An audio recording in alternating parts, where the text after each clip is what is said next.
Can't dim my light, can't take my life. My path is chosen.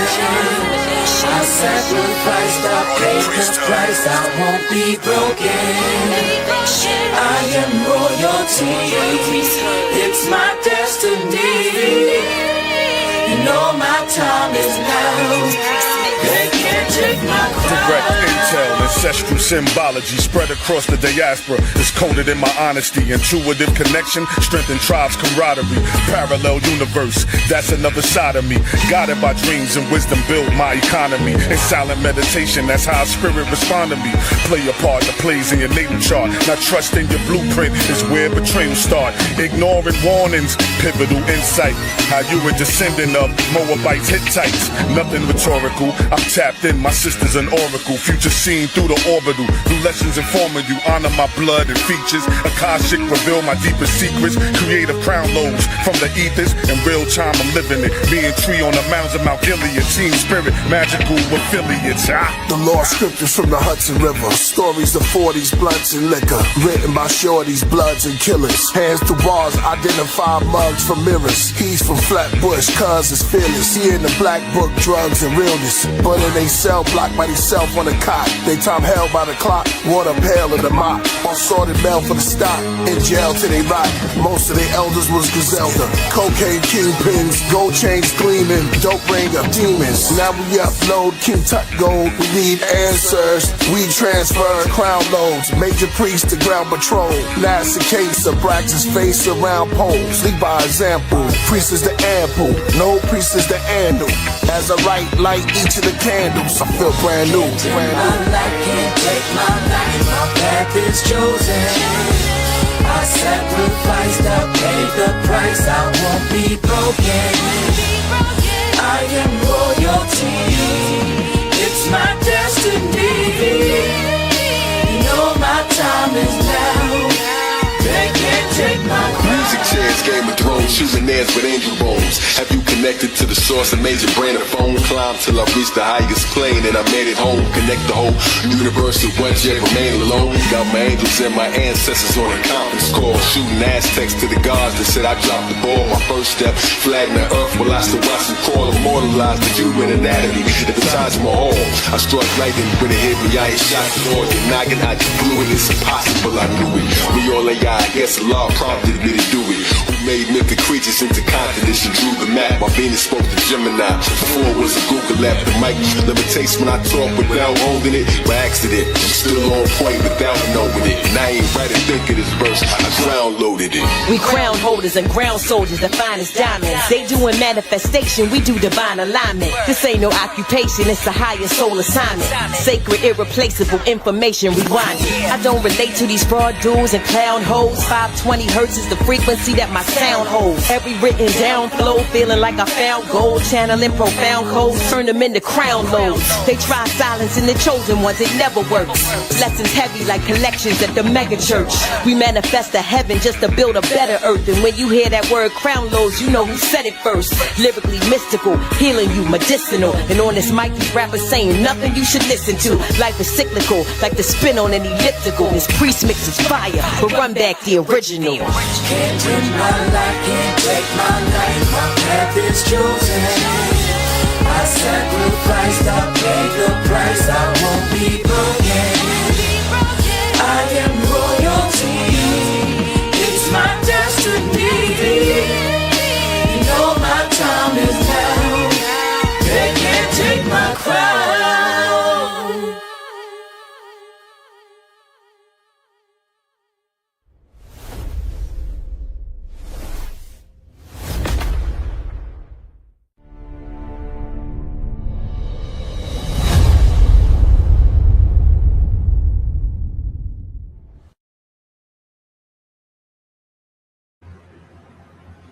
All right. Greetings.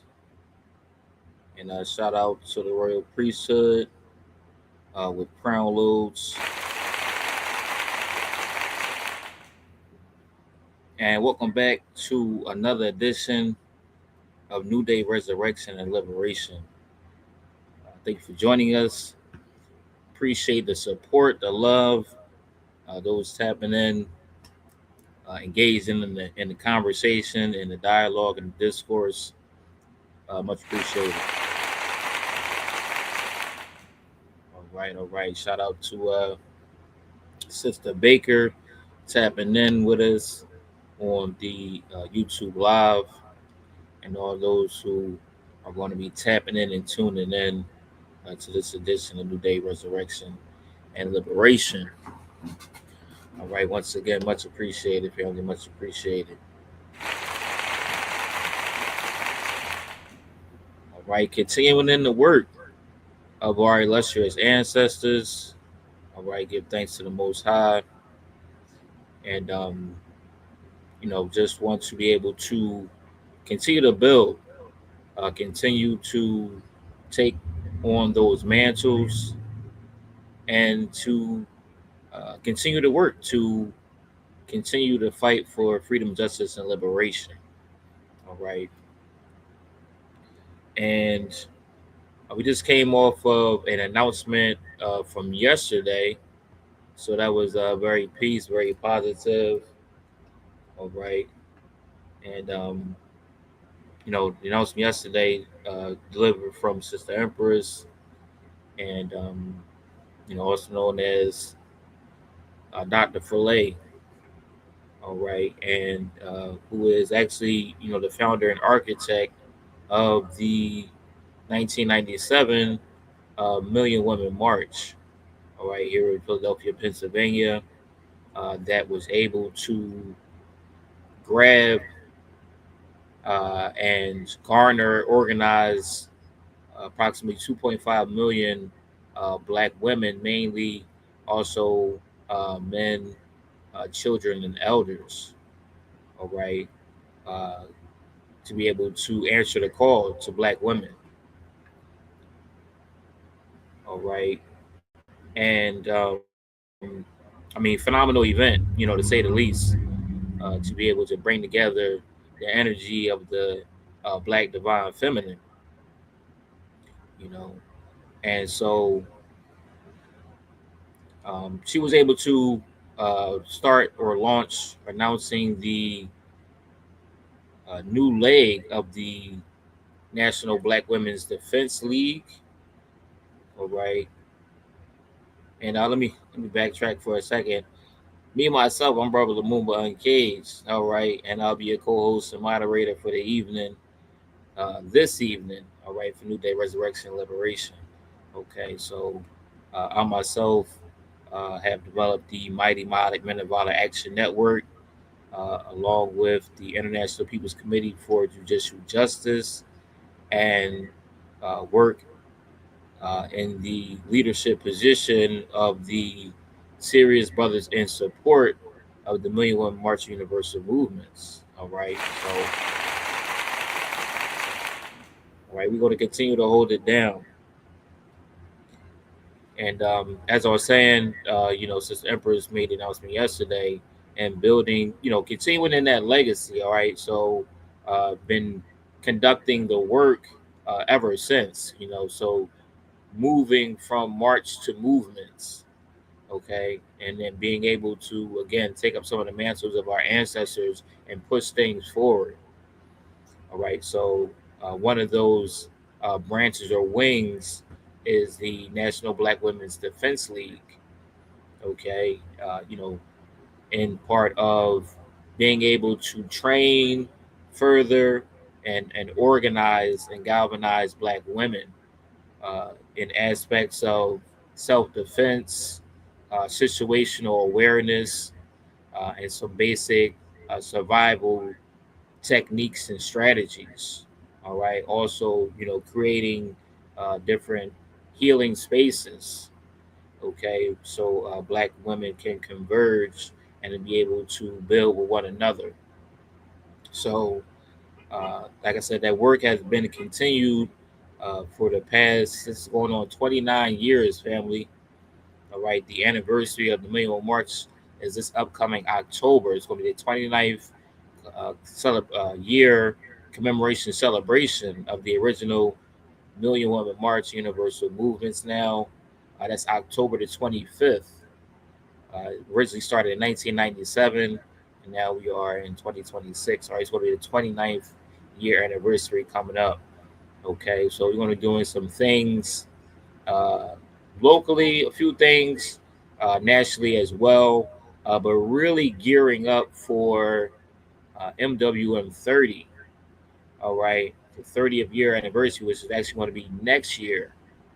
Okay, and that is, going to be heavy, to say the least. To be able to continue to do this work for 30 years is more than an ocean, family, and you know, definitely want to make sure that we are celebrating some of that incredible milestone. All right, let me go to the chat really quickly. So in building and some of that. All right, let me just go to this announcement. Matter of fact, let me knock out some housekeeping real quick. At least I forget. Make sure I get that out the way. Okay, and just make sure I got everything covered. With the copyright disclaimers and so forth, right?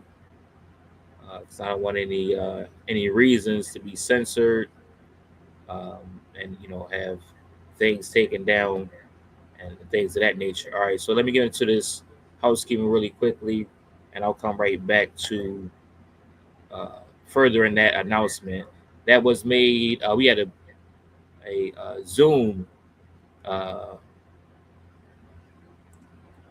PSA, if you will, as well as an announcement slash mini press release. Okay, that was on Zoom as well as Facebook Live. Okay, so it was a brief forum for that announcement. All right, let me go ahead and share my screen, and I can knock out this back into the proceedings. All right, let me share my screen here, family. Give thanks for joining us once again. We got Baba Moses in the yard with us, as well as Sister Dot. All right, shout outs. All right, thank you for joining us this evening, family. Okay, all right, so that should be on the screen. Okay, there it is. It's coming up right now.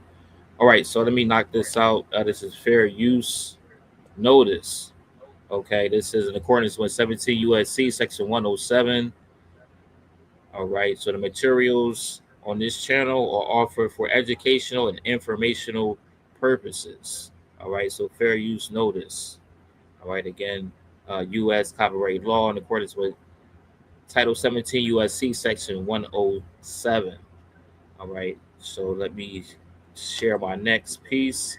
Content disclaimer. Okay, the views and opinions expressed in the media or comments on this channel are those of the speakers or authors and do not necessarily reflect or represent the views and opinions held by this channel broadcaster.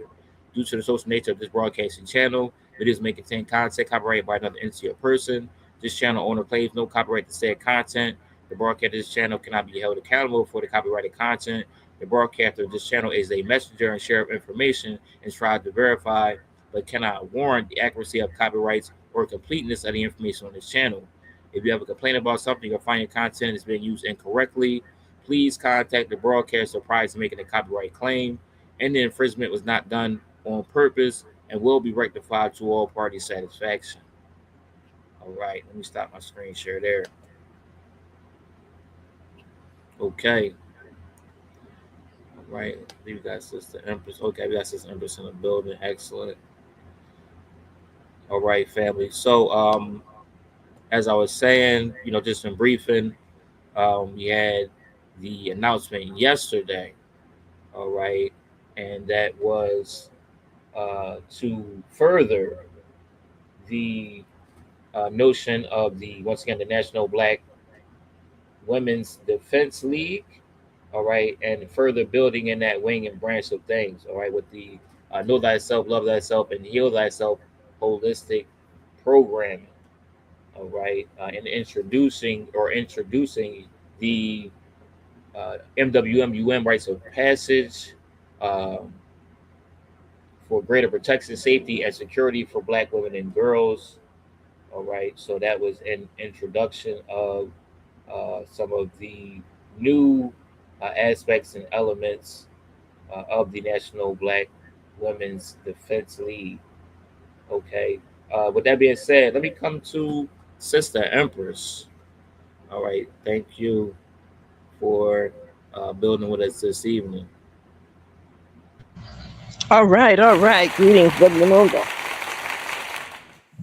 Greetings, New Day family. So, yes, as Brother Lumumba mentioned earlier, we are really moving forward with doing what has to be done to make certain that we are able to deal with better safety, protection, and self-defense for our women and girls. In doing this research, what we're finding is not only the lack of response or the lack of action in regards to these matters, but we're also looking to see why. Why is there so limited kinds of responses in our communities nationwide? And so we're going to begin to look at that closer as well as we proceed with setting up the various programs. I want to make mention also, family, that the issue now dealing with some of our young girls is something that Black women must begin to address, must begin to get involved. And we've created the mechanism to do that. We have a clearinghouse now where any sister that is doing any work in her community and you want to connect with other sisters that are doing various things so that we can have a think tank and other kinds of interactions to support one another's programs, but also to develop new ones, then this is what we now have with MWM. So I'm not seeing Black women step up the way I hope they would. I have hope, so maybe that will happen in the near future, but presently our churches, our schools, our groups and organizations have little to nothing made available to deal with the issue of gender-related violence and abuse. And again, with the increase, particularly now what we're seeing missing, kidnap, human trafficking, things of that nature.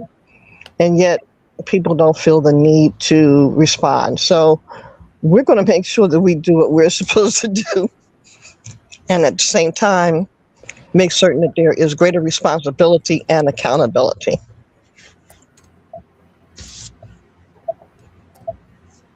I say. Brother Muba, were you able to find the clip? I wanted to share with the family the information. We were going to do it maybe a week or so ago, but I think it's important that we begin to put the stuff in perspective. And so if you don't have it readily available, I'll send it again. But there was a young sister, 13 years of age, and this is in Jackson, Florida. And again, going through the foster care system, she ended up being unalived by two other young Black females. And so what we're saying, family, is we're seeing more and more of these reports. And what we know is that the system is definitely gearing up to make certain that they are going to deal with a greater capability to incarcerate our young girls, our young brothers too, but now there is definitely a move that we need to look at for our young girls.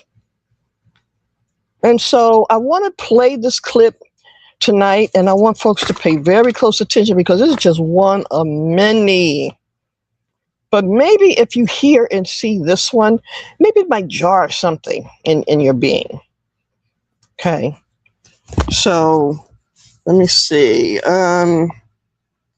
While I'm looking for that clip, let me ask the question from any of you.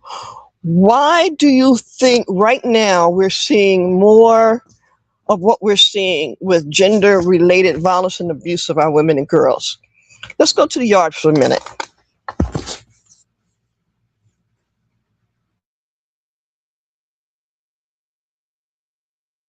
All right, with that being said, let me open the floor up for those who are in the yard with us here on StreamYard uh, to pose that question.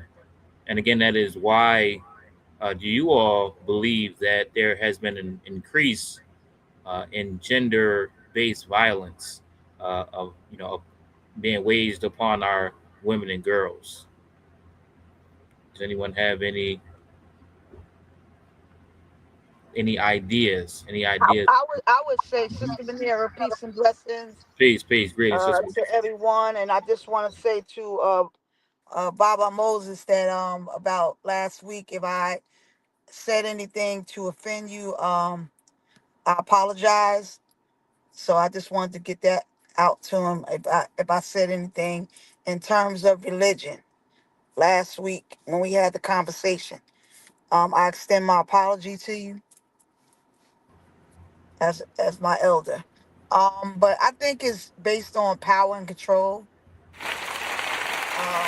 Again, a lot of it has to have to do with the fact that women are the source of humanity, and it's just power control, women being the source of the humanity, and also, just the outright hate against, women, you know, um, and it's also by design because we're living in a patriarchal society, where religion and all of that have took the women out of, you know, having a rightful place in religion. Um, it's just this the Western philosophy. And like back in the day, prehistoric time, you see where it's the God and the goddess, the creator and the creatures, what you always open up and say. And I give thanks and honor to you, Brother Lumumba, for recognizing that, we are like, and Butu, we are, I am because we are, and that's in terms of male and female, so that's just my feeling Okay. uh, a lot of hate because it's actually this society is built on the patriarchal, the all out Western religion is all about that, and we were never in our African spirituality, we were one, we were equal to each other, and we played our roles as the male and the female, and we back then it was honored and appreciated, and they put women back in the day, like if you hear Dr. Ivor Van Sertima and Dr. Clark and Joseph Ben Yakin and brother Barashango and all of those teachers back then, they told us about the history of the woman. There's even a book that talks about when God was woman, and you don't even hear about some of the names, you know, of women that was, rulers, leaders, and the divine principle and all that type of stuff. So it's kind of like by design. and then it's about power and control, and then it's about, you know, women is the source of humanity, and it's a whole array of things, but those are just some of the things that I could just say. I say, That's I say. Thank you for that. And thank you for that addition, Sister Munira. All right. So for those who are not familiar, Sister just named a few scholars that you can look to get a history of aspects of our connection with the Most High, with aspects of spirituality and spiritual practices before we were indoctrinated, before enslavement. All right, and so um, whatever you profess or believe in, your aspect of religion, we're not knocking that. Kudos if it is helping to guide you, mentally, spiritually, and physically in a positive and progressive manner, right?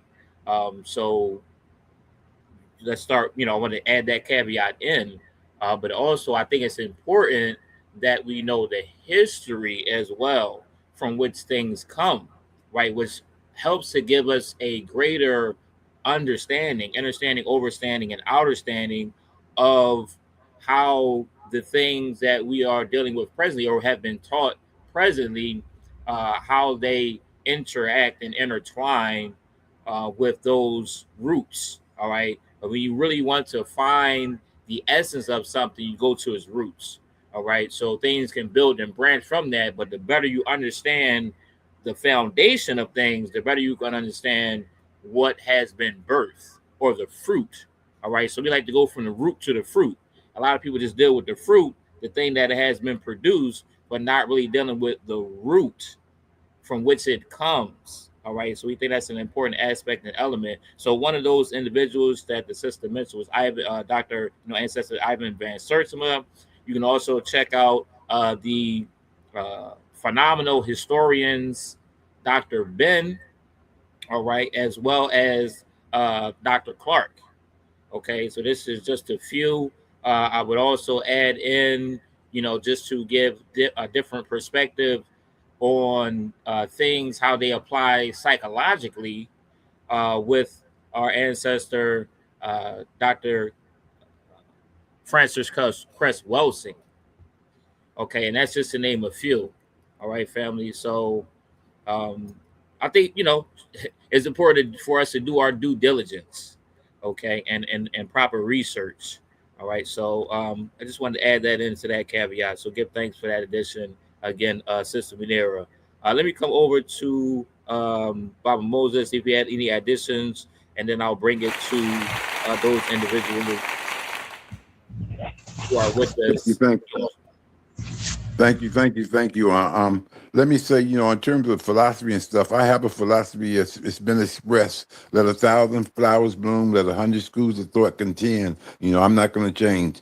But anyway, in terms of women, in terms of women, in terms of women and the female sex, we should understand that Fourier, the French philosopher, said that you could measure the extent of emancipation of any society by the extent of freedom of the female sex.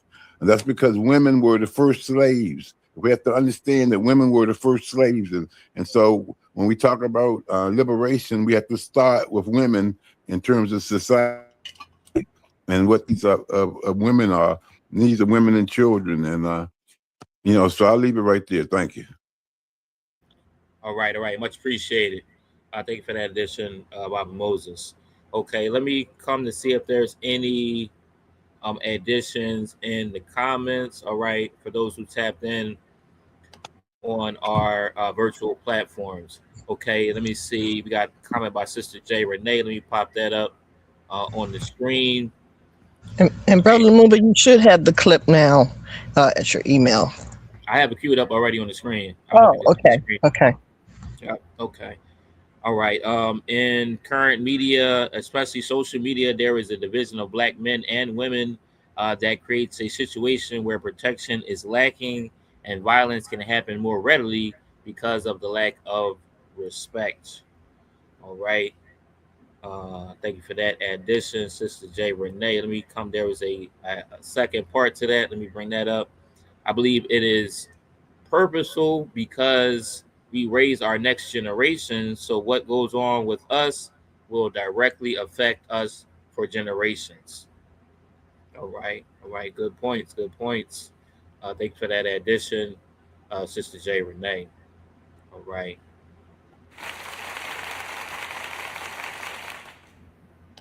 All right. So thank you for those additions, family. Now, before we go to the clip, did you want to add anything to that build, Sister Empress? No, not particularly. I want folks to really pay close attention to this. And again, I'm getting reports like this or similar to this on a regular basis now. So this just lends to the bigger picture of the behavior that we're now seeing with our young girls. And again, because of the disrespect, disregard, and so forth of our women, then it's kind of festering in other ways. And so this is a good example of that. All right. Manner of death is not an accident, and this is not a suicide. This is a horrible homicide. That was Richland coroner Nada Rutherford just a couple hours ago giving a shocking update on the heartbreaking murder of 13-year-old Kanaya Baker. Now tonight, Columbia police say 2 teenage girls are facing murder charges with potential to be prosecuted as adults in connection to Baker's death. News 19's Victoria Samuels shares what police said happened to this 13-year-old.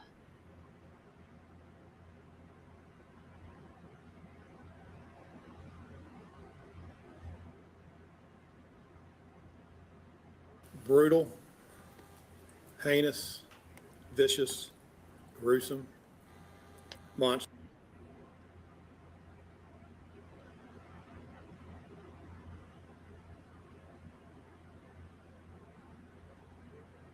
Brutal, heinous, vicious, gruesome, monstrous, and disturbing. These are the words I use to describe this murder investigation.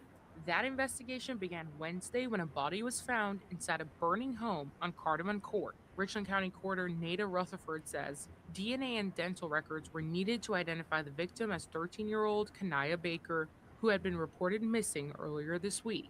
Rutherford said that Kanaya had been bludgeoned, stabbed, and burned.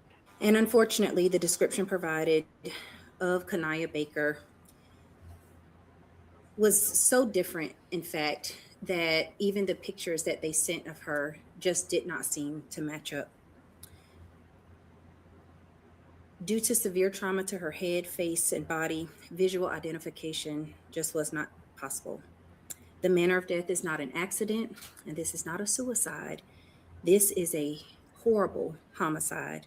Columbia Police Chief Skip Holbrook announced today that 2 suspects in the murder were arrested overnight. One is a 16-year-old girl who Holbrook says had been in DJJ custody and had recently removed an ankle monitor. The other suspect is a 15-year-old girl. Holbrook says both of the teens are frequent runaways. Richland's solicitor says based on the level of the crime, they are looking to charge the teens as adults. But based on what we've seen at this point, it was brutal, it was heinous, it was all of those words the chief used. And we expect, after the review of this information, to petition the family court to prosecute these juveniles as adults because of the heinous nature of what happened. Police have not announced a motive in the case. In Columbia, Victoria Samuels, News 19, WLTX. And Columbia City officials are also speaking out about 13-year-old Kanaya Baker's murder. The city manager, Teresa Wilson, saying in part, "Kanaya's death has shaken me at my core." Then she goes on to say we must continue to ensure that all of our children are protected and surrounded with the resources they deserve. We'll, of course, continue to follow any and all updates surrounding this story and share them with you right here on air and online at WLTX.com. All right, let me stop my screen share there. All right. Well, that should definitely leave you with some thoughts, if nothing else. And again, these are stories, reports that I get on a regular basis now. Um, and I'm actually seeing behaviors of young girls here in Philadelphia. It is very, very problematic and also alarming in some situations. So there you have it.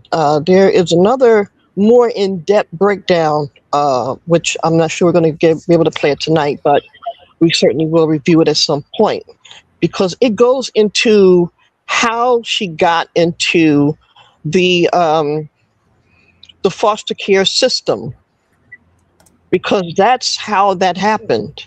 And they didn't go into that in that clip, but that's according to the reports. She was placed in foster care.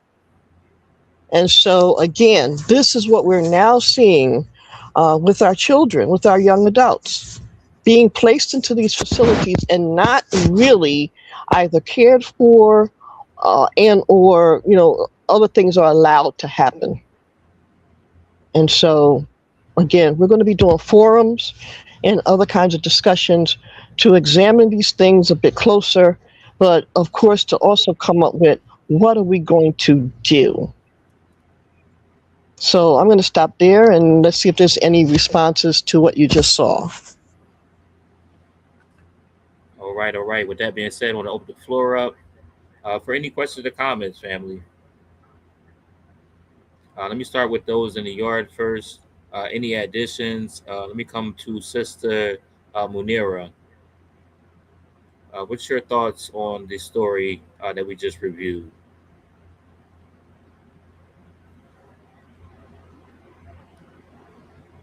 Okay, perhaps come back.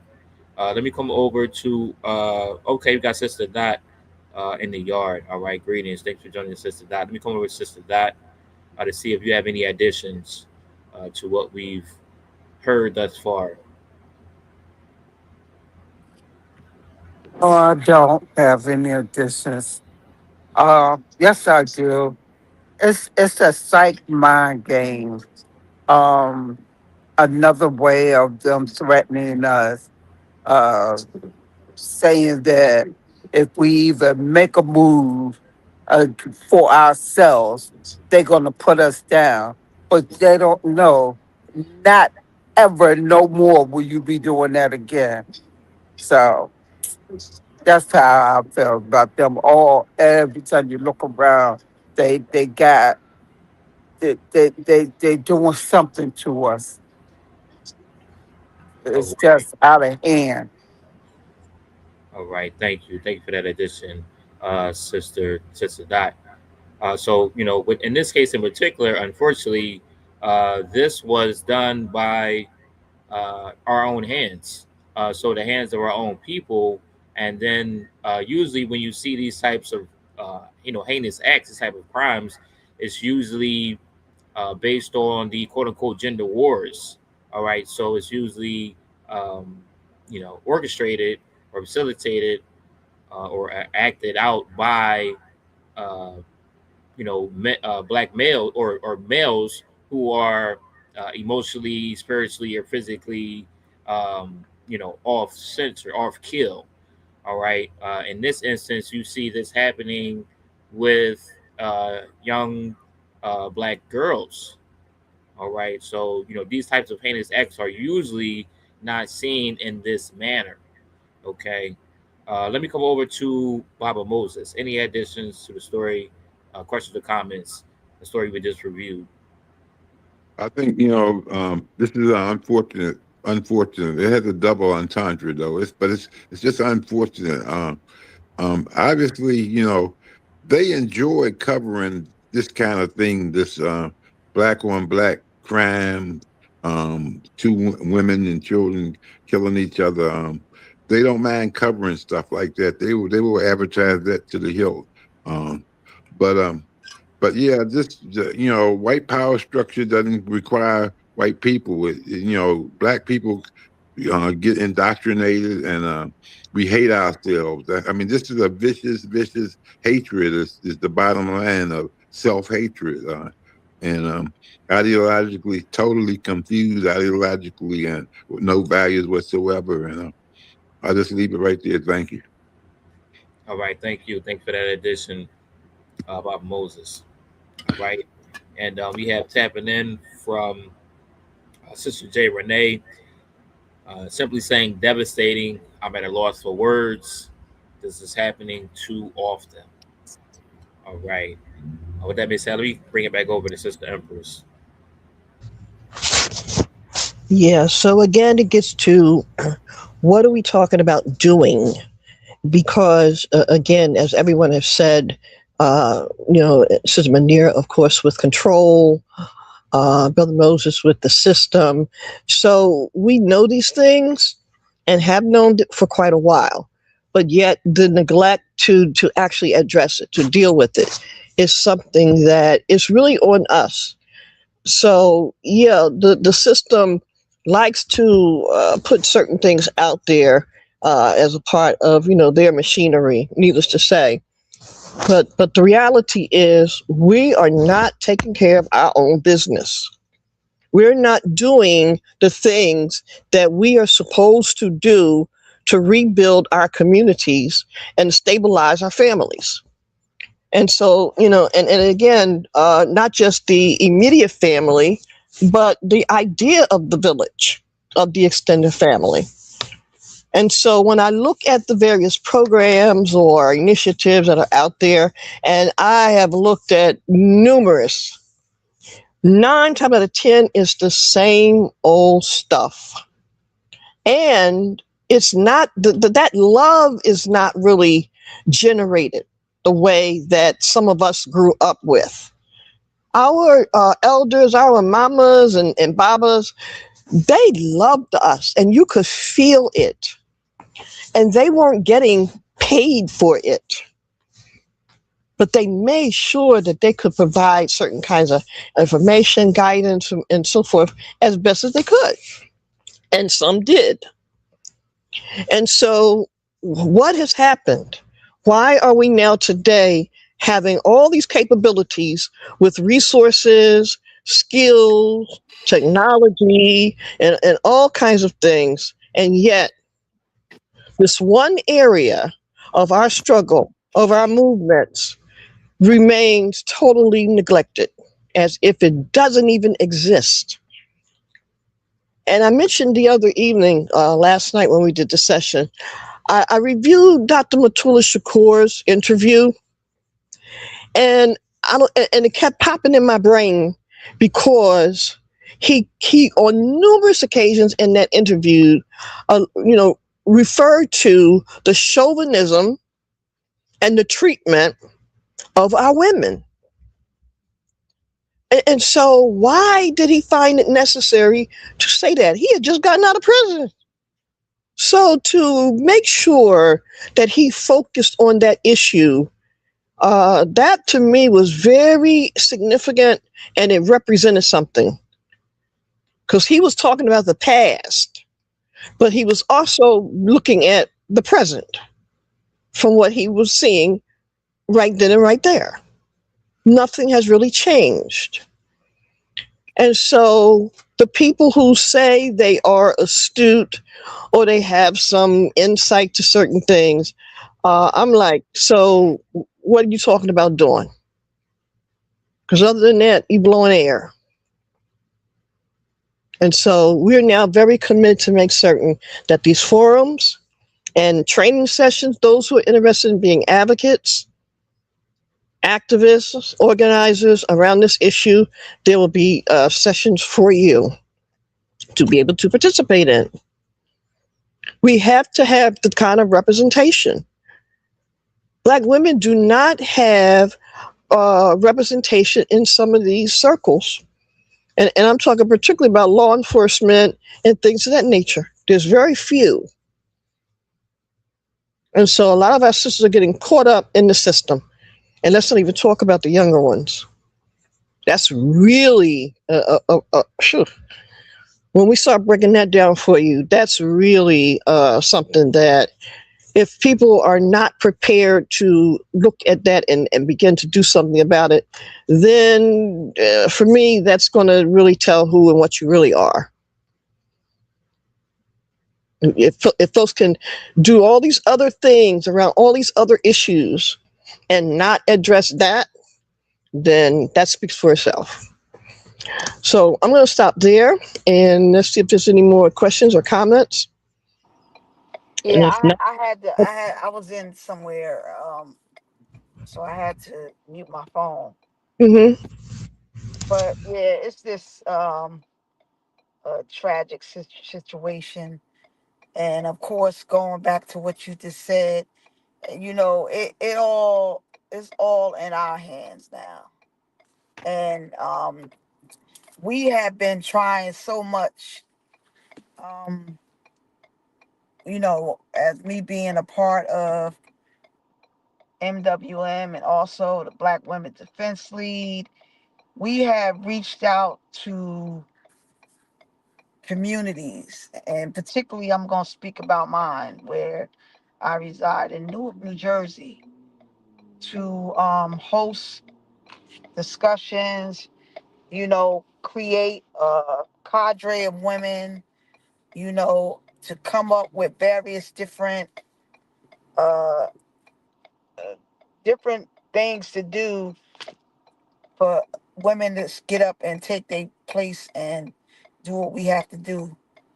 And it's this, and this day and time is on us, and we have failed, you know, our future generation, particularly women, and like you said, back in the days, our elders, and I come from, a community where we all lived in the projects and we was like tight knit. It was like everybody parent, looked out for the other parent's child.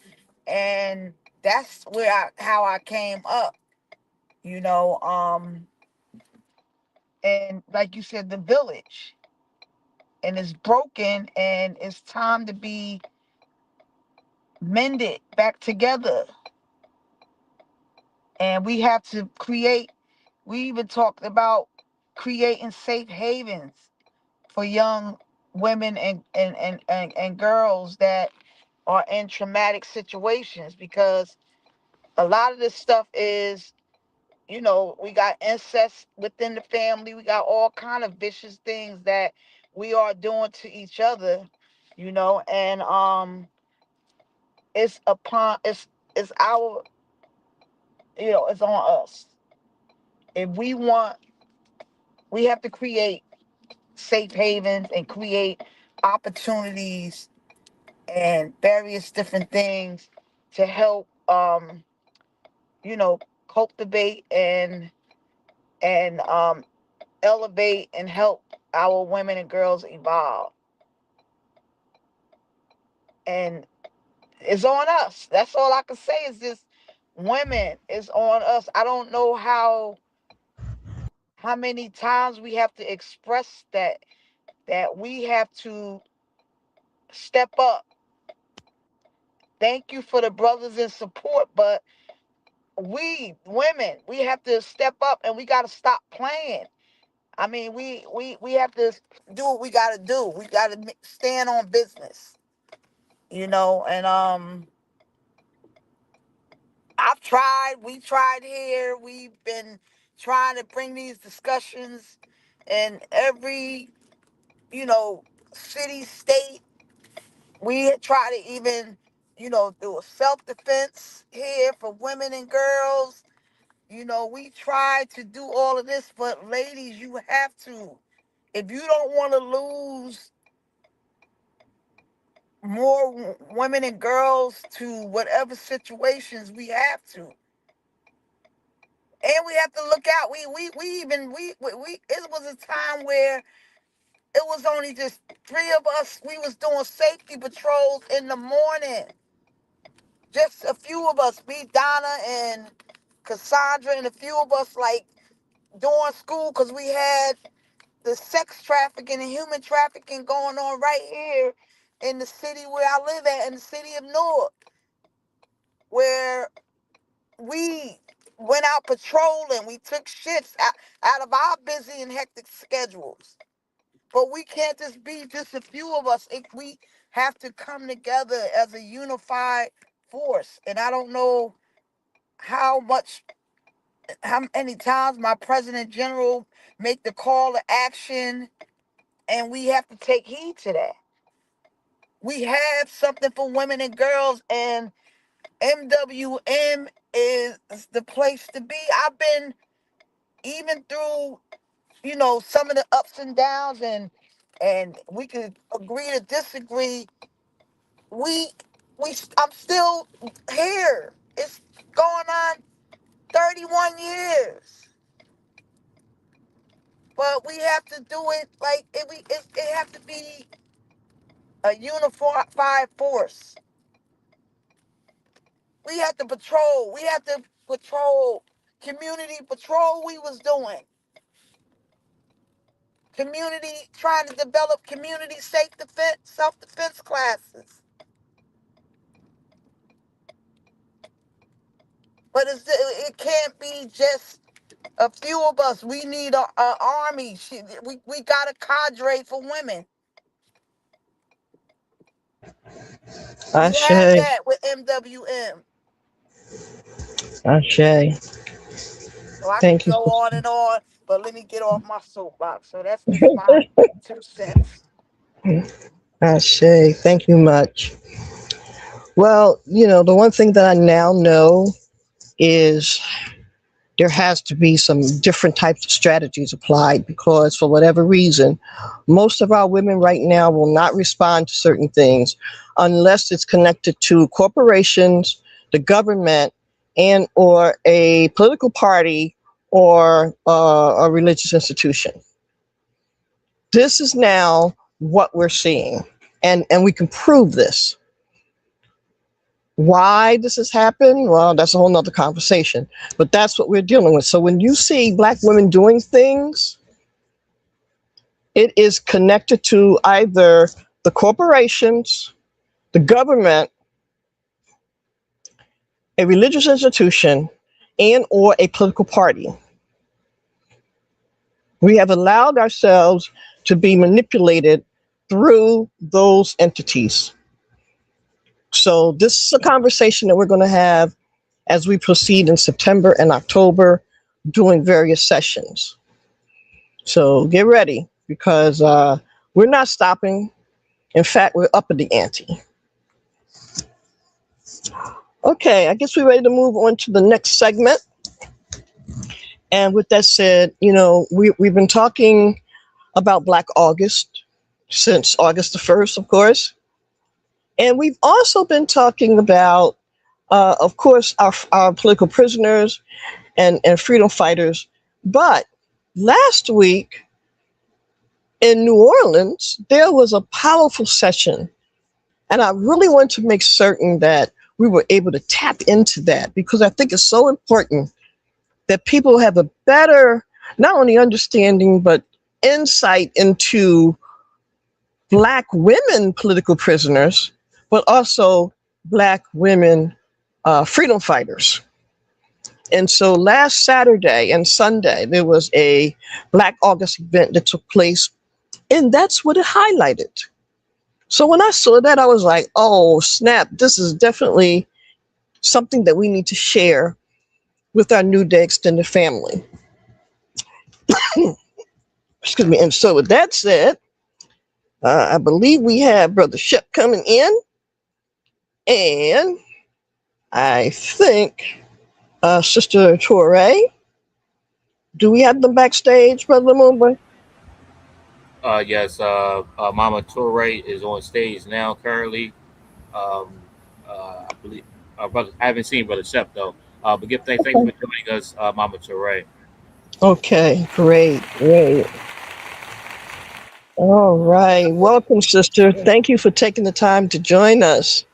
I am really excited about this segment because, as I said, that when I saw it, it was so powerful. So before we go into what happened last week in New Orleans, could you just share with us a little bit about you? Yeah, thank you so much for having us. My sister, Mama Yan, is on as well. Oh, great. Okay. Yes, she's there. So, so my name is pronounced Tuere. I'm here in New Orleans, born and raised. I have lived in a few other places as well, but New Orleans is my home. Um, I am a revolutionary.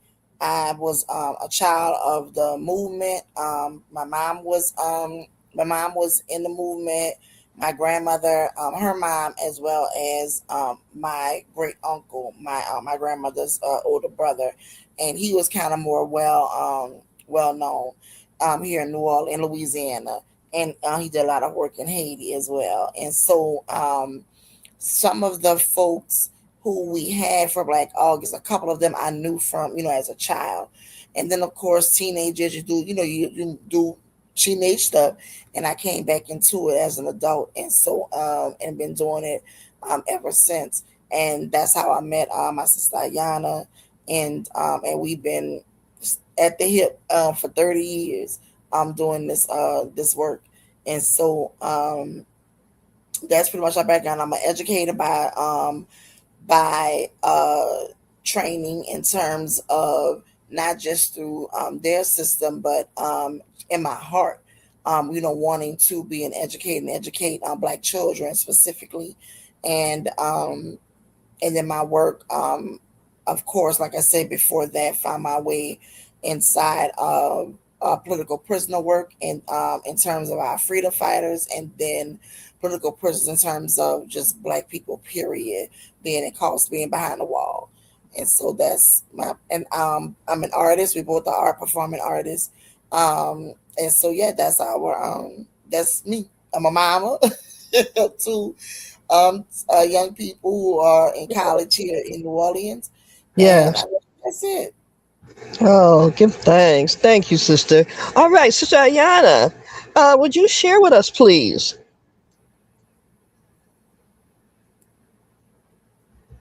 Okay, we are not hearing you. Yeah, she said she was on. No, I don't see her on. It Let looks me like let me check the stage. Oh yes, yep, I see her. I see her. Okay. okay. All right, got Okay, it, got great. All it. right, Greetings. bring her Hi. in.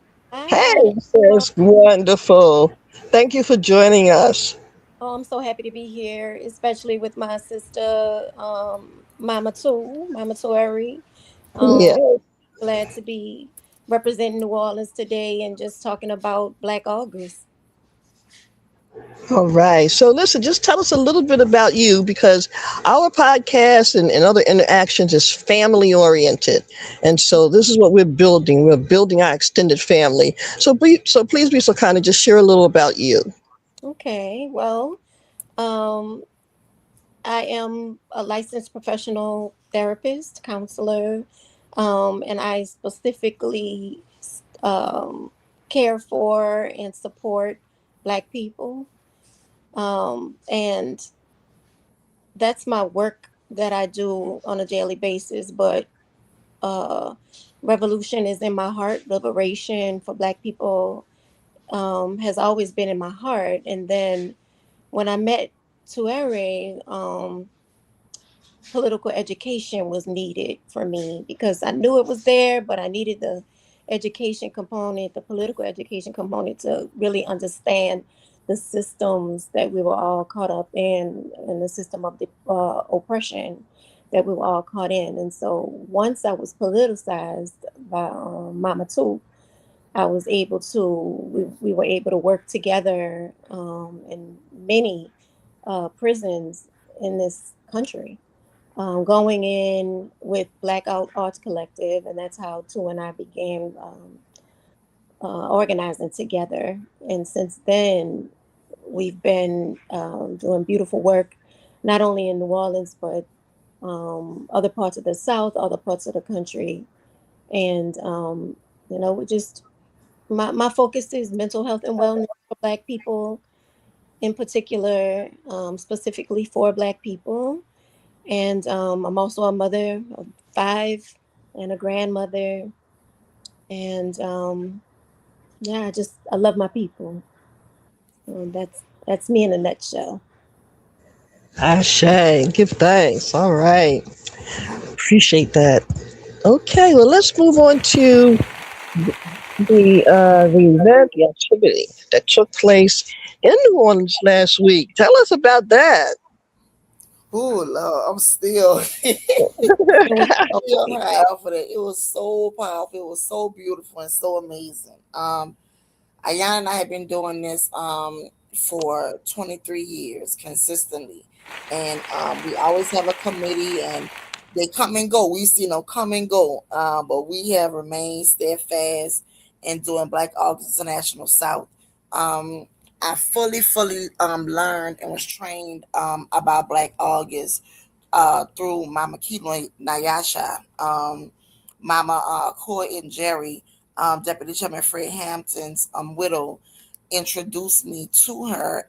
She asked me, and I think it was 99, 90 or 99. She was one of our comrades, and she asked me what I knew about Black August, and it was very little. Like I knew about Georgia, Jonathan, and William, and John, and all those folks had read the books and studied and all that stuff, but didn't really know about Black August. Like didn't know that they were doing Black August like beyond the prison.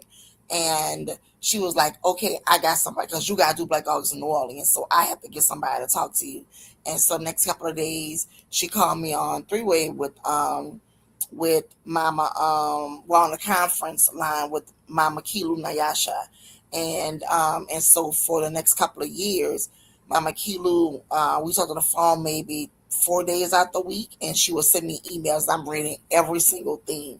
And the humility of her was her never saying like I'm in charge of Black August. It was never any of those things. um it was other like Mama Core and others who would tell me that she was given the directive to bring it beyond the prisons. And so my first Black August was in 2001 when young chairman came home from prison, and our first one was in Chicago, and he had asked for the Illinois Panthers to come, and so I got to meet a lot of them and just listened. And then the following year, he did it in the way that Mama Kilu had told me that that's the way that she was doing, and that was the kind of expectation with the workshops and the discussions and stuff like that. So I got to help create that part in Chicago and the next year.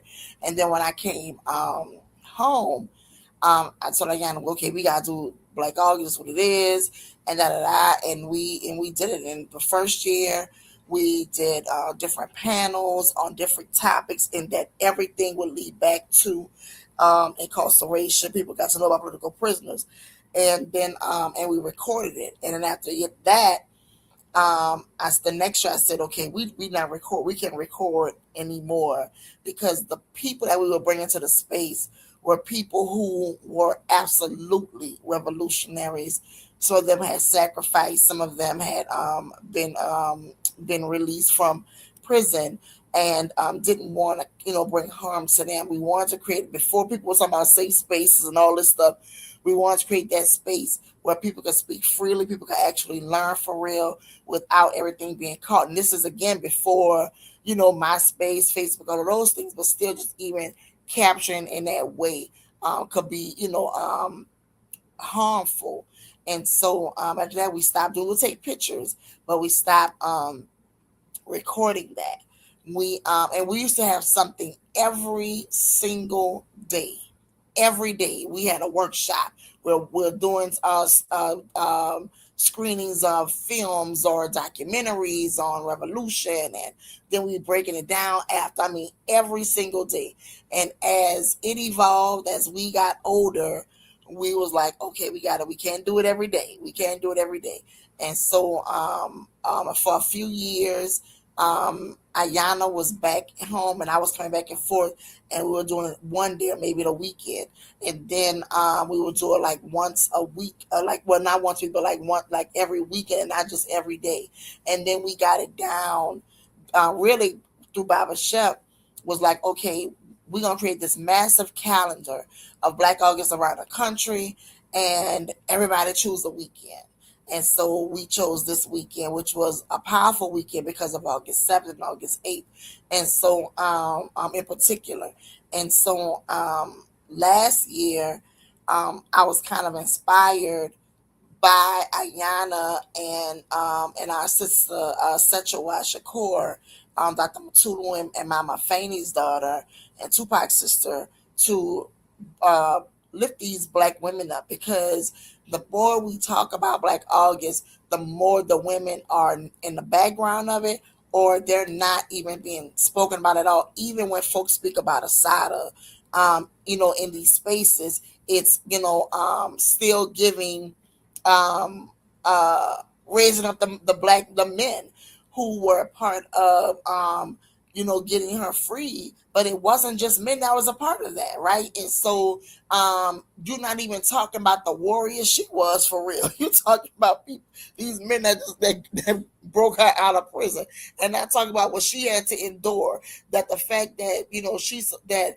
they was counting on her being dead when she was shot. You're not telling her story, and so and even with the last year Black August, with these men talking, and they're not giving these women these props. And it wasn't until Ayana said their joint workshop, and the emotion from Set, and the discipline of Ayana, and those merged together made me say, yep, next year is all about the Black woman. We're not playing these games with these men no more. And I don't know whether these men know, the men that I was in the space, the men that facilitated workshops, trainings last year, they know. But a lot of times, even with them, right? They know, but they also, because of oppression, depression, as my sister Yana says, they make a choice with the tools that they have to still have lift up men. And so we want to make sure that people do, they have Black women political prisoners, that they have Black women freedom fighters, and they still do today. And so we went to work, and we started making lists of these women, and it was women that I knew, or women that I didn't know. And how we gonna find these women? And just start, women who I may have come in contact with once or twice, and just circling back. And then when I met Baba Chef from Mama Yasmin, he was putting me in contact with women, and these women I did not know, they weren't on the list, but I was like, okay, these women got to be a part of this some kind of way. These women are amazing. Mama Rosemary, Mama Julia Wright, and Mama Rosemary participated with us even before Black August. She came on with us for the Malcolm X piece. And so it was like, yeah, they got to be on, and bringing them on, asking them, and learning at the same time, like doing a deep dive of who these women were. Like, I was already in awe of the work they were currently doing. And Spirit said, nah, you need to really go look these women up for real. And I remember calling Ayana, was like, do you know who Julia Wright is? This is I was like, and when I called Mama Yasmin, she was so tickled about it, because she was like, oh, nah, that ain't nothing. Yeah, she Richard Wright daughter, but let me tell you who she is. This the international path. This is, and I'm like, I don't even have no hair. I'm about to pull a little hair out that I have. Mama Rosemary, with her humility, she came on, I read her bio, but her bio don't do her justice. And when we did the screening for Asada, when the brother who led the delegate for Asada, the lawyers, when he called her name, I was like, what? And so then when she spoke, I'm like, what? And so again, I'm calling Mama Yasmin, and she's like, oh yeah, let me tell you about her. And I'm like, what is happening right now? And so Ayana was laughing at me like I was in awe of these women. And I know that we were more so in awe of the humility of these women, because they're not doing the work trying to make everybody see them. They doing the work because it has to be done, and they just doing it straight ahead with it, like Matulu said. And that's the thing for me that had me like, man, this they don't even know what they about to get this year. And for all of these women to say yes, for the women who had scheduling conflicts that couldn't make it, but were like if the schedule wasn't conflicting, they would have been there.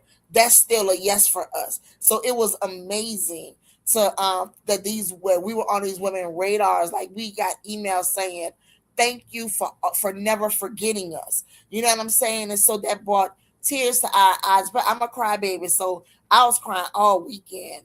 And I don't care. I have talked to some of these women from the time I was young to more recently in like February, March, and I've heard these stories and I swear I hear something new every single time. The strength of black women with babies on hip, babies on back, babies in belly, um, a cooking utensil in one hand and a gun in the other one. You know what I'm saying? Like the black women deserve all of the things, and these women showed up for us this weekend in a beautiful way. And I'll never stop. Ayana was like, Sister Two, we doing this again next year. So it was so. Wow. I actually would like to do it again soon because Mhm. it was so powerful and it needs to. I don't know how we're going to do it, but it needs to be for a lot more people Yes. because I mean, so many jewels were dropped, Woo. so many seeds were planted in my heart and laid the blueprint, the foundation blueprint for freedom and liberation for all of our people, not just Yes. men, not just, it was just powerful. And then brother Shep, Baba Shep, when he got on, he Woo. only strictly of women that we didn't know, and he made sure we knew them, and he made sure that we knew all the beautiful things that they did. And for us as a people, um in the different organizations that they were a part of, and worked tirelessly, to them, just sacrificed for freedom and liberation, just so beautiful. And yeah, we've got to do it before next year Yeah. too. Yeah. I, Yeah. And know when what too? Even the women who are no longer with us, who are ancestors, we raised them up.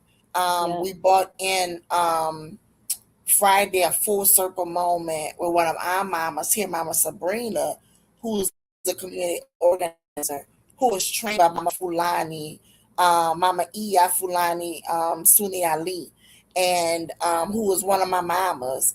And I brought in her daughter Afua, who was my sister.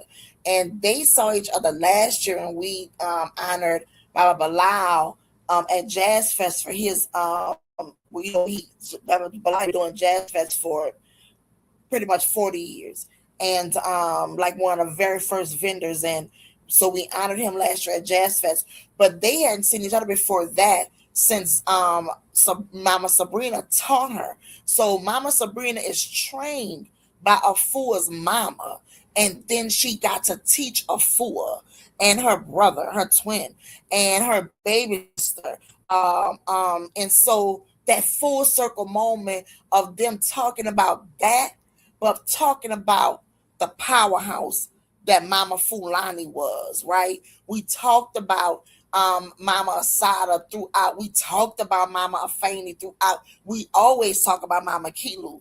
We talked about her. We talked about Mama Connie Tucker. We remembered Mama Althea, who was a part of the New Orleans chapter of the Black Panther Party. But like all I'm gonna say, she touched all of the chapters. You know what I mean? And so to make sure that you know you are reminded and you remember who these women were. We are not going to forget these women. We talked about Mama Safaya Bukhari, all of these amazing women who were a part of this work. We are not going to we talked about Ella Jo Baker. We talked about Fannie Lou Hamer. We're not going to let you forget what these women did.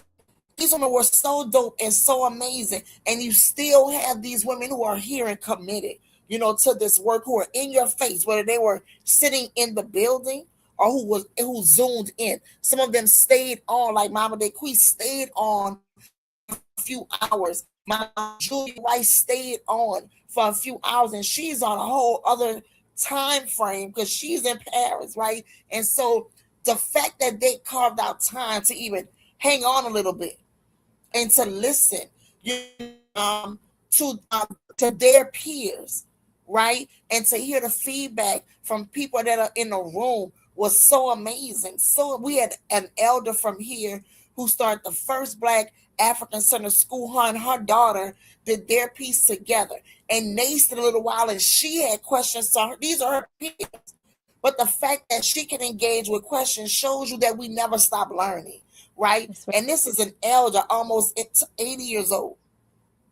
So that was so beautiful to witness that. It was so, like Mama Yana said, and I think I told Mama Julia that when she emailed us, I said, we have to do something for Black Women's Month with y'all or something. But it was so beautiful. It was so, oh man, Dr. D, Adiba, who we brought on from California, who did the blessing with us and created set the foundation, set the energy for both days, and with her plant.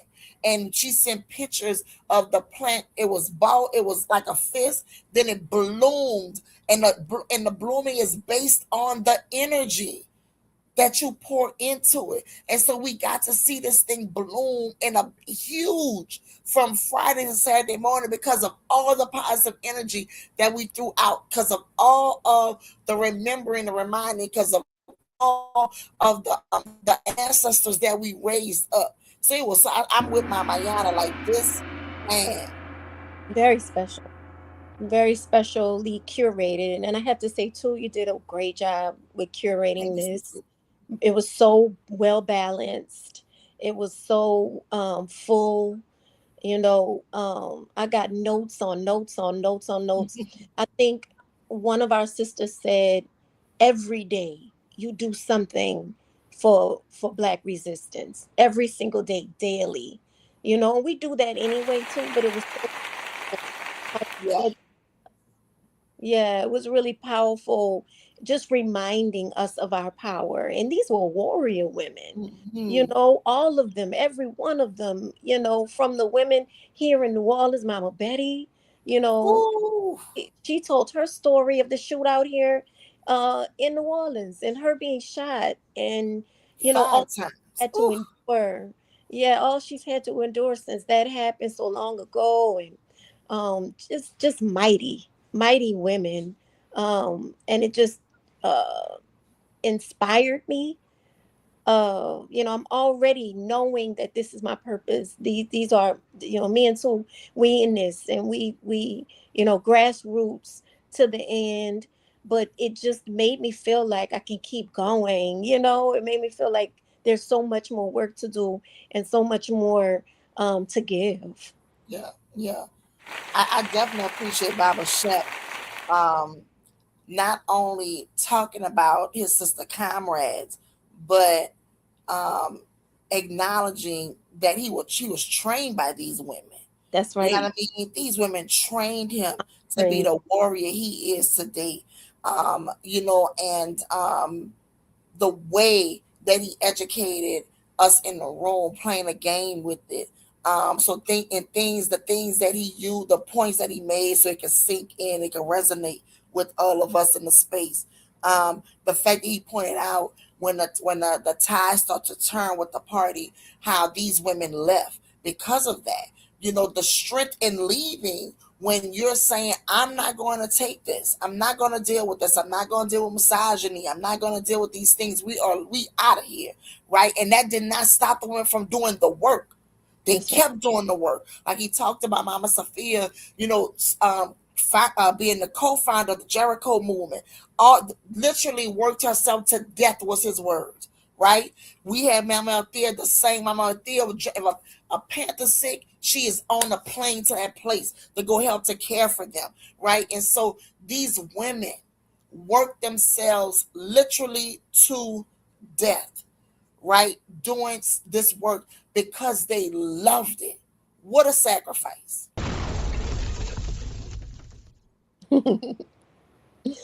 Yeah, it was awesome. Absolutely. Absolutely. Oh my gosh, I'm loving it. You know, Baba Shep said something that I didn't know, and that was 2/3 of the Black Panther Party were women. Mm-hmm. 2/3. And the way that we've been taught is all about George and Jonathan Jackson and Huey P. Newton and you know Yeah, Al- just the regular folk. yeah, all the brothers, and we give thanks for that. But we didn't know the history from the women's mouths. We didn't know that, the Black Panther Party was 2/3 women. I didn't Two know that. thirds. I didn't know that. That's the majority women. And that's because what did we say? We hold if we hold up half of the sky, Sky, then we come on. hold half of the resistance. Come on. Mama de Queen.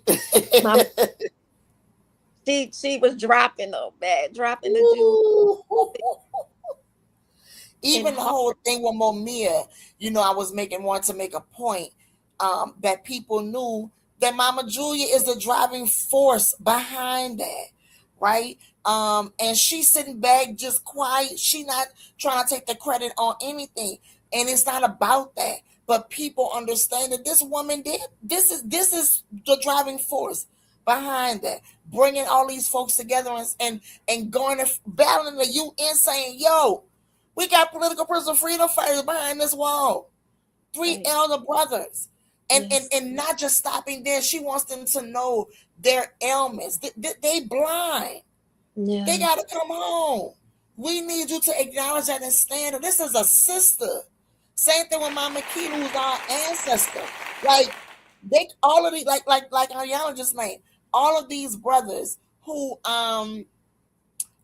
were behind the wall. They had the same comrades as Mama Kelu had.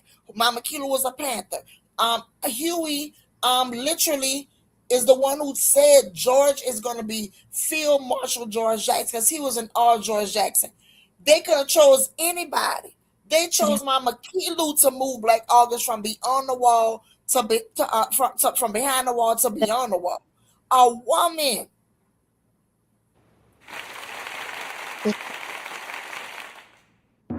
And it was so well done.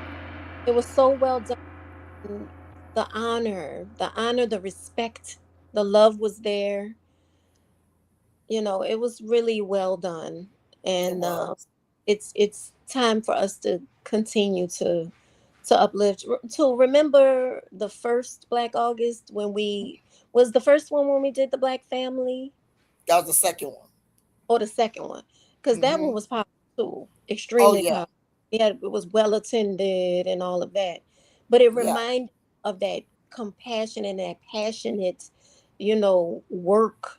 It just really inspired me again yeah, from yeah, way back then. That was 20 years ago, 22 years ago. It's like, yeah, yeah, I'm on fire. I'm on yeah. fire right And I now. think that like one of the things that we talked about, there's this misconception in movement work um that families can't exist in a loving way, that couples can't exist in a loving way. So we talked about the relationship with Baba Bilal and Mama Fulani, Yeah. and the like I got to watch it um more so from the outside looking in, even though I was considered family. But these people raised a fool, Aisha and all and all of them, and so hearing it from her, and one of my takeaways from that, I was in tears. Was she a fool said, when I when Mama Fulani, was sick and had to have brain surgery, Habab Bilal would go to the hospital every day, and the first thing he did was kiss his wife, kiss his partner, kiss his mate, and then he would wash her, wipe her down, all these things, and he would sing to her, play for her, and all of these things. And she said one day she just looked, she was like, if I get a man that loved me the way my daddy loved my mama. And so that breaks all of these stereotypes that we've adopted inside the movement, that you can't have this public displays of affection. You can't. That is a lie. So many movement families have been broken because we have bought into we can't do that. And I understand why. We understand why, right? Because they could be harmed. But what we have to know is that we're stronger together. You That's right. talking about one of the things that she said was they would have been married 40, 50 years this year had they both been alive. 50 years they would have been together. They were 35 years when she died. That's a long time to be married, committed to each other, committed to your family and the movement and the work. Even through those terrible ups and downs, Ooh, endured, they stayed together, and that's love. And that was super inspiring that we could possibly have that beautiful connection. ooh, One who loves our people as much as we do. ooh, man.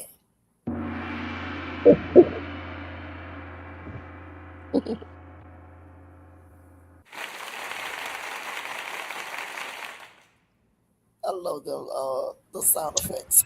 Wow. Wow, that is incredible. I mean, thank you for sharing this information. It is certainly not only inspiring, but it's definitely motivating, and that puts it mildly. Is there any recording or anything that people can hear? We only recorded some of what I did. Some of the we do it the People's Party Uh-huh. after the workshops. We've been doing that too for 23 years. After we done, we wrap with the People's Party, and it's a time to really for people to connect, love on each other, because those days are heavy. It's a lot of information, a lot of stuff to process. Some of the stuff is hard to hear. The truth is hard to hear, for Yeah. some people, and so we do the People's Party. It's not to forget it. It's not in this celebratory it's over way. It is about continuing this, but connecting to do so. And so I did record some of the artists, and I'll make sure that you get that stuff too. We had did a what is it called, like a reel, that's what it's called, Ayana, beforehand, as a Mhm. surprise to the women. And we put that Yes. up, so the women were really surprised and shocked about it. And we showed it at the beginning, at the end on Saturday.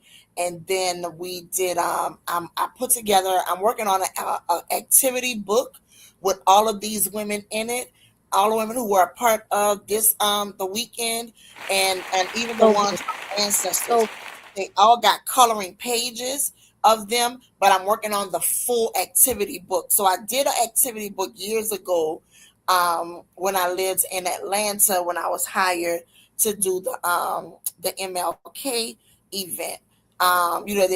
They do every year. I was hired to do the whole event. And so some of the things that I wow. felt like was missing was, first of all, children. Like, okay, where the kids at? Like, kids have always been a part of the movement. How y'all not doing up tapping in with the children? And so bringing in spoken word, and in a competitive way, but it was themed. But they learned about the origins of poetry. They were introduced to all of that before they could even compete. And then we got them all to come to the King Center has a theater. So I bust all of the kids who participated there. And Ayana's children at the time were young. Ayana was living in Montgomery, and I had her kids to come up. They're musicians, and so they played for the kids who actually won. And we had Baba Abiel Doon from Last Poets was as a surprise for them as well. So they got to play behind Abiel Doon, and they got to play behind my cousin Sonny Patterson. And they were young. And so it was amazing for all of the kids. The kids didn't know what they were being bussed there for, but it was important that they learned about the origins of spoken word, how art has always played a role in our liberation. And so from there, I started creating the activity book on Dr. King, mainly to let people know about Dr. King. But I included Dr. Ralph Abernathy, I included Hosea Williams, and I included Fanlou Hamer in it. All of these folks are part of the first one I did, and I put crossword puzzles, word search, and all of that. So not just the children, of course, it was for them specifically, but then you realize how a lot of our adults don't know about these folks, and so made sure that it was accessible to everybody to be able to get it. Right. So when I thought about it, I was unpacking. I'm still unpacking my house, and I found it. I was like, "Oh, look at this!" I said, "Oh, okay, I'm about to do this for this." And so I did all of the women who were a part of this, whether they were actively here, whether they couldn't be here but sent love and the one to our ancestors. And so they're also they all Ayana, she was like, I said, I got one for you too. She was like, oh my God. And so they all was it was a gift from me to them, a thank you. Thank them for being my sisters and my mamas and my elders and my comrades. Thank them for their yeses. Thank them for loving me enough to pour into me and direct me to make sure I'm pouring into everybody else. And we just wanted people to see what we see in these elders and our ancestors. We want them to be educated around us so they can go and do their great work, their amazing work. And it was, I mean, we always had the ups and downs on attendance. And that happens. I heard the other sister who was on your segment right before us, about, just trying to, galvanize a sister be involved. And it's a fight. This organizing folks is a fight. Especially now because our folks don't feel like it's a threat, right? They are comfortable in their oppression, and that's one of the things that Ayan and I we call ourselves. We have a thing called the Wisdom Keepers, and we do an intensive called internalized racism and oppression depression, where we break that down. And it's very, very deliberate because you can have all the political education you want, but if you don't have this, you can still cause harm. And we started to recognize that. And so we created a whole thing around it. And Ayana gave them a snapshot of that during Black August. And I chimed in a little bit. But she brings in that educator component, that she brings in the warrior component, the discipline, the revolutionary that she is. But the main thing she brings in is her training as a therapist, and I bring in the education part, the political education part of it, the revolutionary part, but that critical piece about the therapy, the mental health and wellness part is so essential to this movement work, and we forget that. And so we put that inside of and built this amazing intensive out for people to get before you do PE, because we've seen some of it and we've heard the horror stories, right, from our people who've caused harm in movement, because with all of the beautiful amazing things, they're still harming others who look like them and themselves, because they don't love themselves, so they can't trust themselves. So anybody else is fair game. And we want to remove that from our way of thinking and from the way that we care and love on each other. And so Ayana gave them a snapshot of that. And the folks that were there were like, they want the training. And for Black women, like going back to what the sister was saying, they need that. And I would implore, don't stop. Like I said, we have a committee every year. Every year we have since day one, and people fall off. And me and Ayana stand like Black women do. We stand in it. We stand, like she said, we stand on business, we stand on principle, we stand on self-determination, we stand on the shoulders of giants for real. And so we're not going. We hear all the promises. We're supposed to pass this on to young people this year, and they made all the promises and did not show up. And so we have to keep it going. We That's have right. to keep it going. And so until somebody says, "Hey, I'm ready and I'm serious," and they show us that commitment, we're gonna keep it going. And because we want to educate them, we want to train them to take this thing on. It's not a thing that we trying to hold it. We ain't trying to hold this. That's We right. want you to do it. And we You need new energy. We need new ideas and new energy. And I don't want to forget that Black August is still happening, Yep. And um so the message this time is, the women always hold it up. Ooh, The women. yes. I Also, say, and the women, they always say women at the bottom of the totem pole. I said, we get up that pole, gonna fall over. exactly. And when we upholding it, we there holding everything up. And it's time that we celebrate. And it was so beautiful to have a Black man celebrate us and Ooh, and honor, all those sacrifices that these women that I didn't even know of, that I'm glad to have learned about, the sacrifices that they made. yeah, And I just want to just whoever's listening tonight is to remember Black August is about discipline. It's about studying, it's about training, it's about fasting, and it's about learning these things and telling more people about it so yep. that we can understand the sacrifices that have been made and then maybe get inspired to sacrifice too. That's right. That's right. Yeah, And we give out paper. We have the money. We give out journals, pens, because we not. This is not. You come here and listen to a speech. You're coming to yeah, learn. yeah, You're coming to move this thing forward. We stress. Don't start anything new. Find something that aligns with your hard work and join that. that's Don't right. start anything new. The work is being done, and be committed. Be constant, be consistent, be steadfast in this work. Read. We create reading materials. We create definitions so you understand that the watered down version is not it. This is what revolution means. This is what liberation means. Because we've done our homework to it. This is what grassroots means.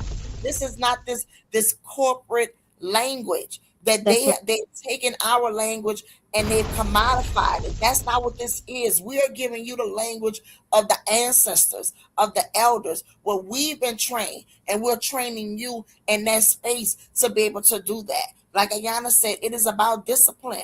And you cannot do. You could be motivated all day. If you're not disciplined, it won't last. You things happen in order. And for a reason, and that order is divinity. You have to say, be committed first. I'm gonna do this. I got it. I'm gonna do this. Then you do the internalized racism, oppression, depression training. Then you do your political education, That's and right. inside of that is the study. It continues your commitment. That is why so many of us have been around so long. We've seen people come and go in movement work. We've seen people compromise and been bought off. What grounds you is the discipline. That's what keeps you here. It doesn't mean that you don't get to take a break. I have taken breaks. Ayana has taken breaks. But we have not been burned out by it. We've That's been right. frustrated, but we've not been burned out because the discipline was ingrained in us. Yes. And because we have each other too. We're not Yeah. lone, lone people that's trying to do it by ourselves or anything, and we are asking people to help, to come through and Yes. really take it, Always. and don't just say you're gonna do something, part of Don't being do it. a warrior is doing what you say you're gonna do, That's you it. know and so we're constantly training young people and old people alike, and it's about really stepping into who you are, which is you know a warrior, period. Right. And then someone who makes the sacrifice for the liberation Yes. of our people as a Yeah. goal. And I want to say too, this does not take away from our brothers at all. We love black men. We love our brothers, their commitment, their dedication. It doesn't take away from that at all. We don't want them to take away from us either. Yes. Um, because of oppression, because of depression, because of internalized racism, we have brothers who um, are misogynistic or egotistical Yeah. around black women leading. Yes. And again, Mama Fulani and Baba Bilal are amazing examples of a black woman in leadership, That's a black man who was a leader himself, but who honored his wife and what she did in the leadership. One of the things that a fool said, she said to her, my mama was a disciplinarian. My daddy was the one sneak us candy and joking. Mama Falani always head up, straightforward. She meant business, and he never made her feel small, never made her feel like she had to take jewels out of her crown, never made her feel like nothing less than a goddess. Nothing. She is the epitome. He is the epitome of how you honor black women in leadership. And so, if nothing else, take a page out of that book. Take a page out of that book. Baba Akinyele Umoja comes to mind as another one. With Mama Amanita, who is a warrior and who honors his wife in the work that she does and has done, and he's a warrior in his own right, but he honors and respects his wife as an educator. He's a professor at Georgia State. He was over the African American department. His wife is an educator of black children, him and her and their daughter. He's never made her feel less than the warrior that she is. And they've been married, I don't even know how long they've been married, at least 40 years. And so they're examples of black families, of black love, of commitment to each other, is but saying, my wife got it. You ain't gotta check with me. When she said, that's what it is. that's right. So our brothers have to start being comfortable with the fact that black women, that not that they can lead, that they do. That's right. Egos play it out. I Yeah. say, I say, give thanks, give thanks. Oh, much appreciated, sisters. Y'all Wow. Yes. fire this evening. Yes. All right, Brother Luma. Well, let's open up the floor. Let's see if there's any questions or comments. All right, all right. Give thanks, give thanks. All right, family. With that being said, let me open up the floor. Um, I'm not sure if Sister Sekhmet, Sister Manira, if you're able to come on, able to ask any questions or give any comments here with us in StreamYard. Greetings. Yeah, I was actually in traveling, so I'm able to speak. I just want to say powerful. I just want to just also give thanks and honor to our Queen Sister Warriors on this live line tonight. A big clenched fist, warrior salute to you. And we always definitely should be as women sharing our stories. Yes, You indeed. know, um, if we don't do it, who will?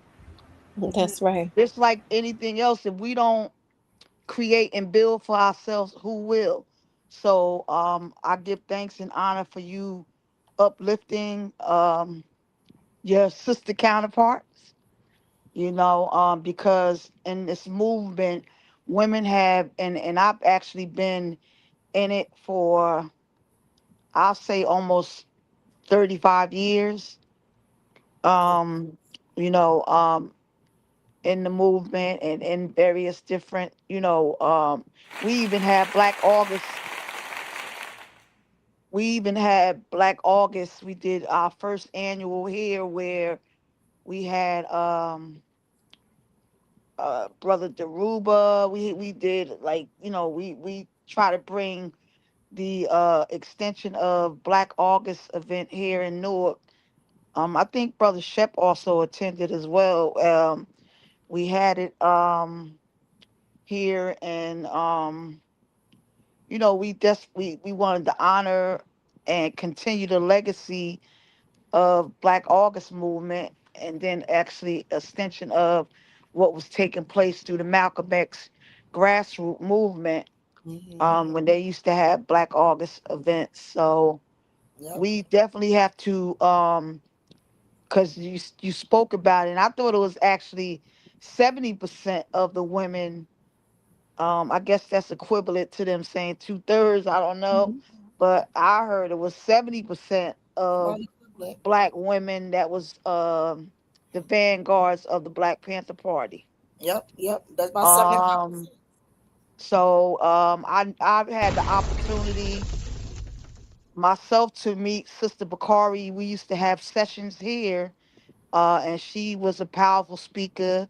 Mm-hmm. Um, I had the opportunity to meet the sister. What is brother Pete wife? Mama Mama. Charlotte. Mama Charlotte Yes, O'Day. she's another Mm-hmm. powerful sister warrior. I Yep. had the opportunity to meet, you know,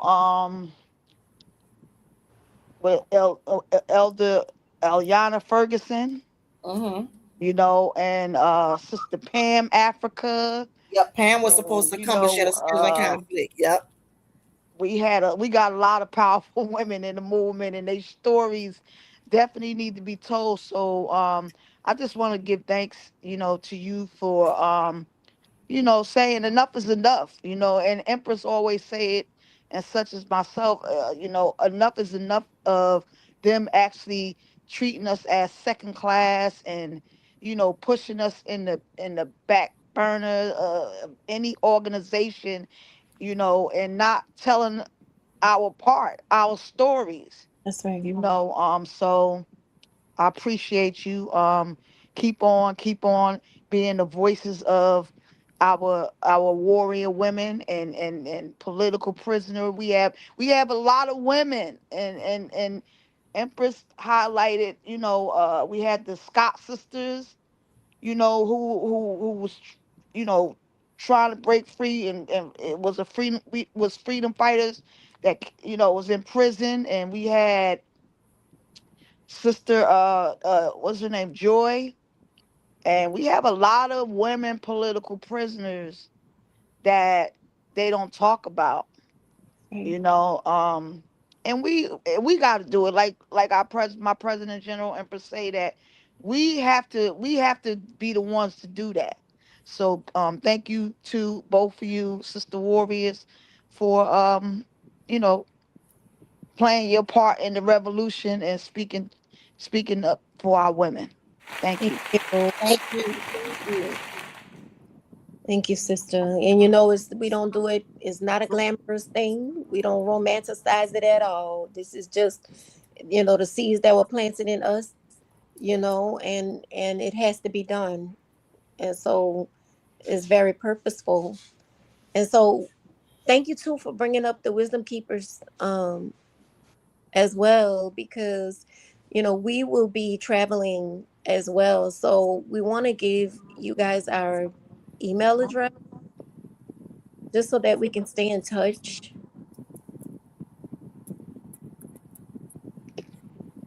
I'm doing it now. Yeah. Yeah, absolutely, absolutely. If you put that in the chat, that'd be great. Yes, I'm Yes. doing it right now. Yeah, because we talk about all of these things, and again too, this is not a competition with men That's at right. all. No. This is not No, a we need each other. competition with other women at all.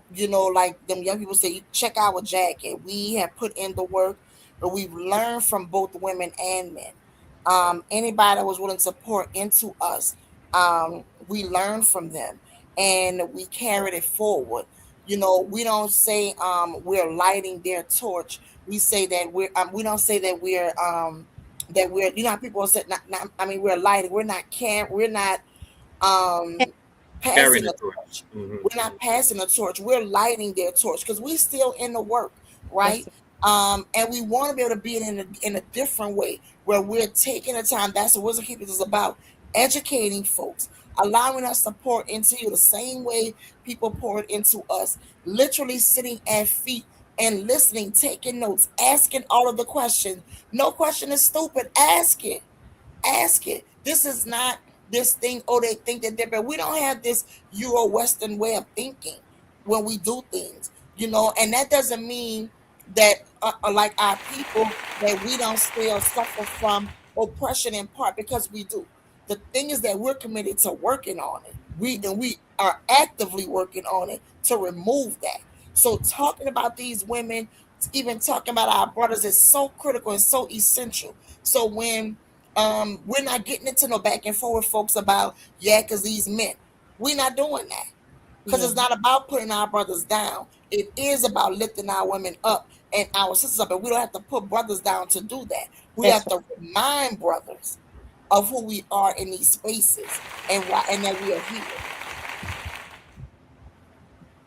I say, absolutely, absolutely. Thank y'all so much for your wonderful contributions and your additions to the conversation, to the discussion, to the discourse as we continue to commemorate all of the hard work, the sacrifice, and the love, that's built within Black August. So kudos and triple salutes to you all once again. I want to open up the floor one more time. I'm not sure if we have any more questions or comments. Baba Moses, I see you still with us in the yard.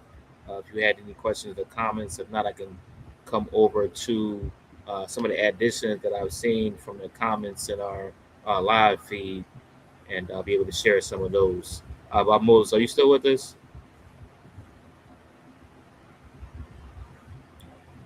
Okay, perhaps something going on with the audio there. Yes, I'm still here. I had to unmute.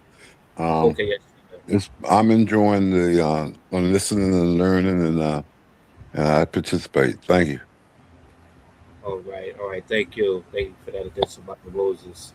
Okay, let me come to some of the comments really quickly just to share some of those that I've seen.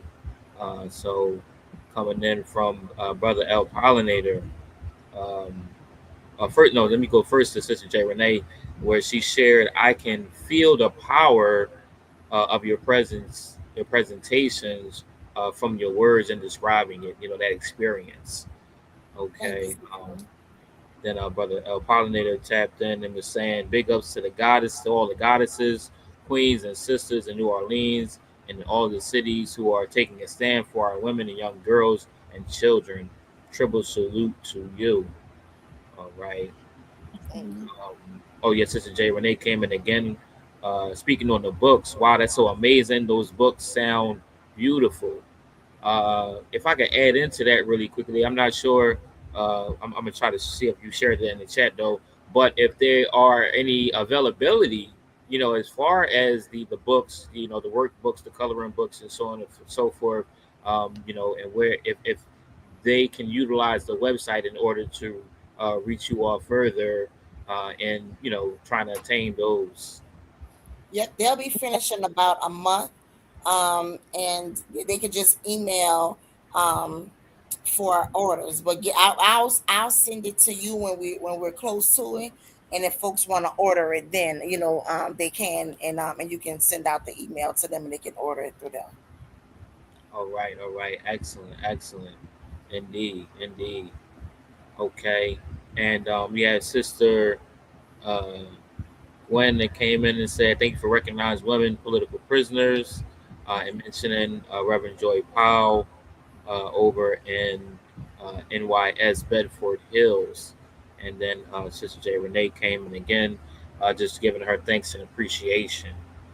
All right, all right, Hey, all what was right. that name, brother? What was that name? Joy Powell. She's a reverend, and she's been in there for a minute. Okay. She's been there for a minute, and I want to say that she may be the only woman political prisoner. She was an activist, maybe the only woman political prisoner right now. And you could go to the Jericho Movement website, Ayana, too, and read about her. I think she the only one woman that's still in terms of political prisoner freedom fighters that's still locked up. Before her, we had the Move organization. We had Mama Debbie just came home in 2018. She Yeah. was the last of the Move to come home, of the women and her husband, Michael Africa Sr. Yeah. Um, and you know, we like I said, we talked about, you know, Mama Faney, and it was just her and another sister, only two women in the New York 21. You know, Mm, we had, you know, of course, Mama Sada. You had Mama Fulani. mm, Um, you had Mama Connie Tucker, who is recognized in the 20th century as the first black female political prisoner to be incarcerated. People always think it's Angela Davis. It is not. It was her. And they had to go back in the fucking book and correct that mistake and say it was Mama Connie Tucker is the first political prisoner. You know, it's 20 years old. And so, and she's an ancestor now, but we've had a lot of black women. Fannie Haim was a political prisoner. If that's you right. have been doing this work for our freedom and liberation, that is a political prisoner, freedom fighter. Period. It's not a long definition. That's it. That is it. You have to be fighting for the freedom and liberation of black people, not the proximity to whiteness, not to rub elbows with white people, not to buy in and compromise your way in to a seat, for the freedom and liberation of black people.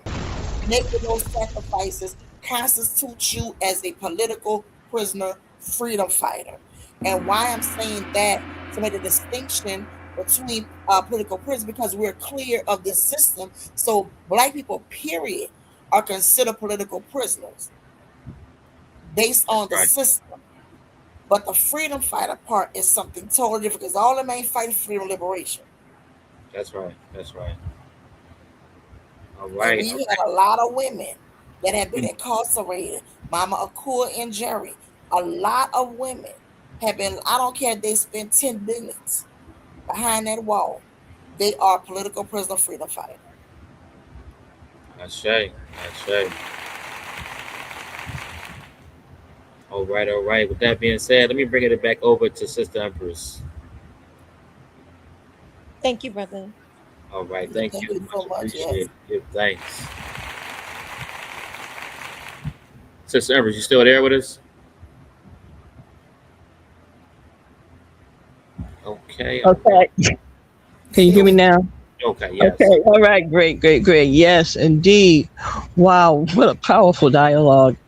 So, forgive me, I'm having some problems with my throat tonight for some strange reason.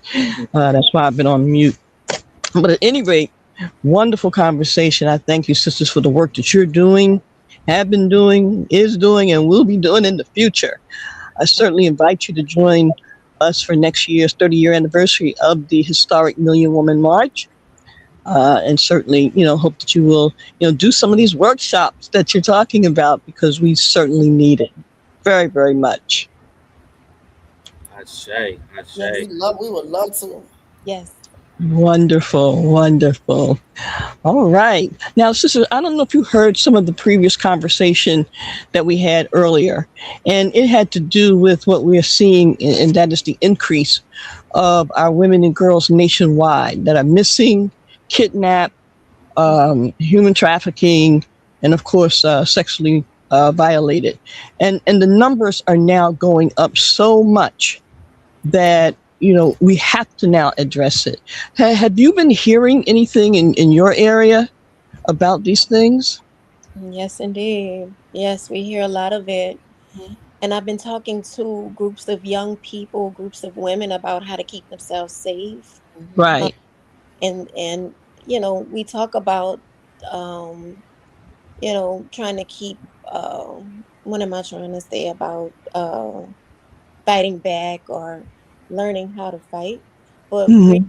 it's about knowing your worth and your value and knowing how to keep yourself um, aware of your surroundings and Mhm. keep yourself, making good choices about where you decide to be and who you decide to be with. Staying close to people who who love you, your family.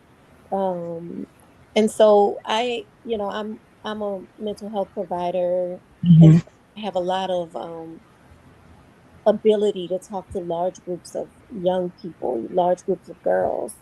And so if we could just continue to impress upon them how important it is for them, Mm-hmm. um, and it's not right what is happening to a lot of young women and our people, period, right? The things that are happening to our people, period, but the young women especially, Mm-hmm. the trafficking and the being missing. And I just try to teach just general safety, um, things that they need to learn for general safety in case they something were to happen and they were to their phone wasn't working, or somebody tried to abduct them, what to do in those cases. Because we can't just pretend like it isn't happening.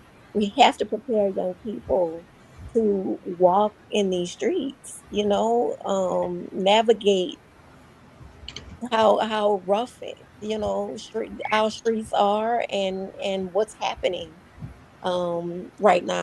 And so it's a shame, those are things that no one ever had to talk to me about. I mean, stranger danger is one thing, but the way it's happening and the rates it's happening, it's important to really be proactive about talking about safety. Yeah. Mm-hmm.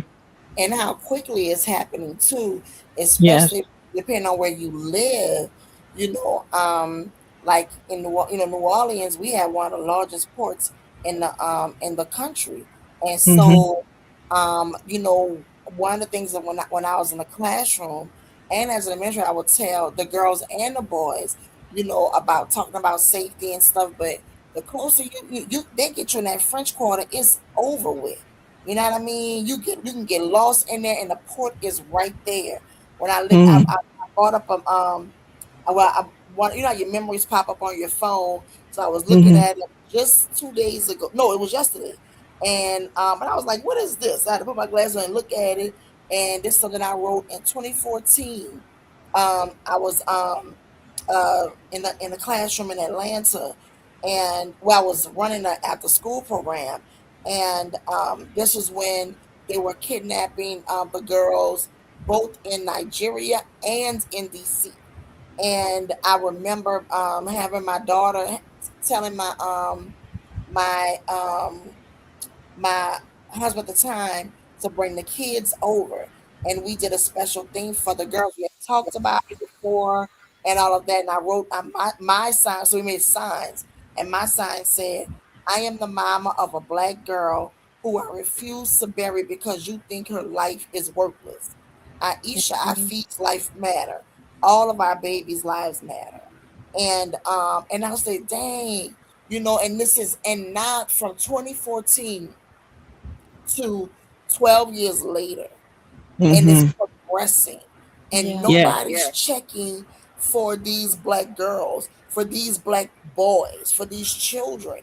These are somebody's babies biologically, but they better be all of our They're children. ours.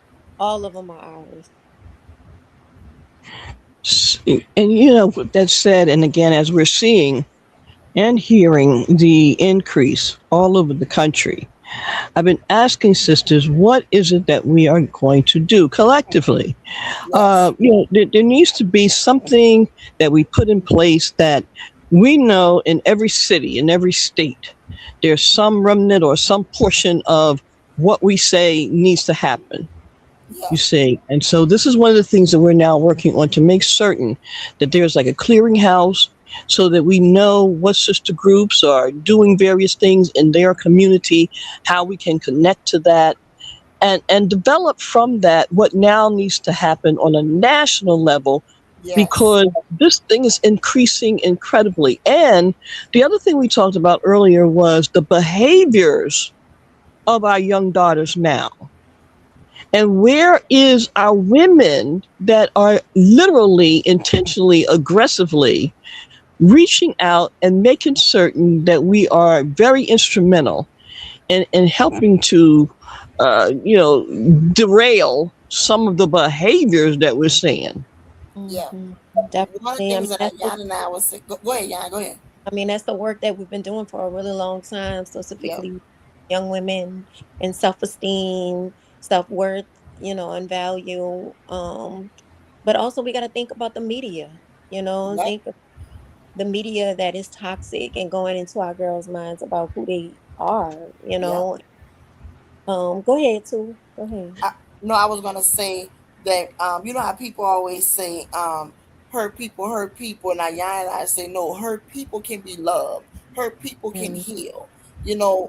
One of the things Mama Yasmin said off Friday was about vetting people too, because a lot of times um those girls have sought out what they thought was safe haven, and it mm, turned out to be continued violence. okay. And nobody's interrupting that because nobody's vetting these people, right? And so we have to vet them. I sit on the board for the Tupac Amaru Shakur Foundation, and Ayana works with them. And so one of the things that we have adopted, the foundation was started by Mama Faney, and Sechua runs it now. And one of the things that she has added to the art part of it and the activism part is mental health and wellness. And That, so she tapped Ayana for that. So we're creating a database of Black mental health and wellness providers that we are going to vet, because you might look good on social media, but you might just be popping on social media, and you might not have the hard work that we expect. So we're creating a large database, but we're going to go through every single one. And that's why Yana has been brought in, because she knows the language. She can see you coming and see mm, if you full of it or if you filled with it. Two different things. We need you to be filled with love, not judgment. A lot of our women too, because of their own harm, they are judging these girls, and they're in competition. Why are you in competition with a child? yeah, Because again, going back to that self hate, to that's that right. self loathing, to that Collective low oppression, self-esteem. depression. Yeah, You have to work that out. You cannot care for another human being, because then you start projecting that harm on them. And that child don't need that. What one thing children who have been home recognize is more harm. They that's right. recognize people don't love or care about them, and they're going to test it. They're going to test you to see if you are committed, if you are that disciplined to deal with what they about to put in your on your plate. They gonna test it, because they've been through it already 10 times. Some of the things that these children have been through, you wouldn't wish that on your worst enemy. And we have to consider that we do not get to hold children accountable for what we didn't teach them to be responsible for. So we have to take ownership, And part of the and work we do, we're not teaching doing them that. to be Go ahead, sir. responsible. No, I'm just saying, part of the work that we do is teaching them how to be Yep, responsible for themselves, how to be safe in their own minds and their own bodies, right? And the yep, choices they make, and safe with each other, safe with each other. And so, part of the work we're doing is just to prepare young women for this. This society is sick. You know, oof, it's, it oof, is not it is not uh, set up for the love and safety of Black girls, and so they need to know that and need to know how to navigate through this. yeah, Um, you don't go play, things you don't say, you know, for your safety, for your safety's sake. yeah. So this is the work we're And we doing. have already been over sexualized since they stole us, and so now it is heightened. It's even worse. Social media does not help with Yeah, that. the music, Ooh, the the music, the ooh, um And so just know that New Orleans is doing some beautiful work specifically with girls, Black girls in particular, and women. And so, if y'all want to link with us and want to know some of the things that we're doing for the young women, please use that email address that's in the chat, and let's yes, connect. Let's connect on it, because you spoke about nationally and why it's important for us to have this network of workshops and work that we've been doing here. I mean, we're at the dirty south, as we call it. New Orleans is the dirty south, the bottom of the country. And so if we know anything, it's that, and how sick things can be in the society.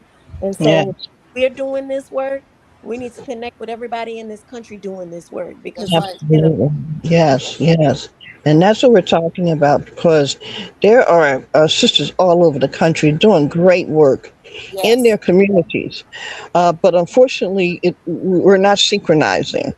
And in that's this day and age, without doing that, it doesn't obtain the kind of productivity that's necessary. And Yeah. we're seeing the evidence of it because the increase of these things are all over the country. Yes. So we know we have to do something now that's going to be a little more extensive. Yeah. yeah, One of our mamas last weekend too, Mama Sabrina, who I talked about earlier, she talked about the underground networks that we had here once upon a time. We need to bring those back. When I worked with the Black Mama Bailout, who a straight underground network of black, you have to give a secret code and all these things. You know what I'm saying? It was so I was it was like scary and beautiful at the same time when I first encountered them to help bring home a black woman from incarceration who was 22 at the time and is now almost 20 years old and still with me. And so to see that operating in that way, lets us know it can be done. We can create these underground spaces if we need Yes, to. We can do that's the right. yes, above ground, and because we need to do that as well. We started doing this thing earlier this year called Umoja Wana Waka, where we brought together black women from all over the country, 21 black women who I knew, who I wanted to connect with each other, who are doing amazing work. And the work was about each other, about us. The same thing is about how do we connect these women? The only thing they all had in common was me. But I knew the beauty of them and the work that they were doing, and I wanted them to know each other, become each other's sisterhood, and be in sistership. And we did um, three Zooms, and we broke this stuff down. Ayana was the therapist in the space, made us remind us about the unit, about who you are first and foremost, then your connection to your immediate family, then your extended family, which is community, and that's how this works. And how and the sis, I mean, us is on there crying. We revisited us as little girls, the trauma that we all face as black people from childhood, that we are birthed into, that we experience in the womb, that we experience during the love making process, even bringing us here, right, that we don't ever talk about. And so when people say she on 10 or she mad, I was born on 9.5. I came here on 9.5. You know what I mean? And so I'm not going to apologize for being angry, for being anxious, for being worried, because that's what oppression does to us. The That's thing right. is that how do we come together and say no? How do we stop it with us so we ensure it doesn't happen with the next generation? How do we prevent and how do we intervene? And so to see these women who are doing amazing work in their own right, from New York, from Chicago, from Atlanta, from here, we're women from all over in tears. So I haven't thought about that in a long time. Once I said, my daughter always tell me I need to get therapy because I have unresolved issues as a child from my own mama. The generational stuff that we have endured, and we just keep passing on, and convincing ourselves that we are better, and we are not better. We are not better. And so bringing all those things to light and dealing with it in a healthy way so we can be our healthy selves for these girls. So these girls can pick up what we putting down. Yes, indeed. Indeed, indeed. All right, family, you all heard it. I mean, we get ready to push this thing forward, make it happen, and make a difference. So, again, you'll be hearing more about our upcoming sessions that'll start off in September straight through October, because October is national, or at least for some, national domestic violence awareness month. But, we say domestic doesn't mean for us just significant other or Right. someone you know. Domestic for us means the U.S. That's Period. right. That's right. That's right. You see, and so we now have to act or respond in that manner that we are Yes. under attack both by the system and all across the board, and now deal with it accordingly. That's right. So, sister, I thank you all again. This has been a wonderful, wonderful conversation. Brother Thank you Linda, all. I Thank just want Brother Luma to know I did send a flyer.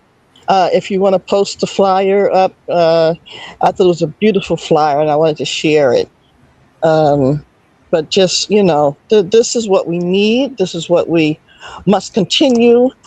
And I really want to talk with you both about one of the projects that we have, because we're developing a national Black women's history curriculum. Oh wow. you. That's Yeah, awesome. yep. It's So that already. that way we know that our history, our information, our contributions are now put in a format on a national level that it can be, disseminated, studied, and again, making certain that our people know of the great work of our women That's right. over the years. That's right. Very important. Absolutely. Okay, so there's the flyer, family, for those who can see it. Again, I just thought it was so beautiful and so powerful. So I'm looking forward to the next sessions. Yes, yes, and man, we want to whatever y'all got, going on. Sister Empress, please keep us informed in it. We know our motto for this year was Mama Faney's quote that's Mhm. on the flyer, um, where she said, "Such why told me a story that she said, where this quote came from, and she said, I paid at the motherfucking door, you know, Right, um." And what it means is that I did this so you all wouldn't have to. And we right, still in the right. same space and getting worse. We That's, have to stay committed and disciplined and get this done. And it's gonna take Black women. And it's that's gonna take Black women unifying. It's gonna take Black women coming together, like you're saying, like y'all already doing. But like the most important thing that you said is us coming together, removing these boundaries, removing these geographical lines, and saying, okay, this is what we do, and not being distracted by foolishness. If we say our goal is to obtain a building, we can't worry about what color the building is. Because if that's right. the building painted orange, so what? We can deal with that later. Let's get the building. We have to stay focused. Yes, that's what I'm talking about, sisters. I love it. All right, family, I you love all it. heard it. Absolutely. All right. Is there any more questions or comments from the yard or from the family before we get ready to close out? Yeah, I think this is Sister Manera. Powerful, powerful dialogue again. Um, Warrior salute again to the Queen Sister Warriors. I just wanted to know. I just wanted to remember that we had you had established. I think it was the United Sisters. What was it? I don't want to say America. It was of America. United Sisters of Africa, I believe. United Sisters. Yes. That was one of our components, and Yes.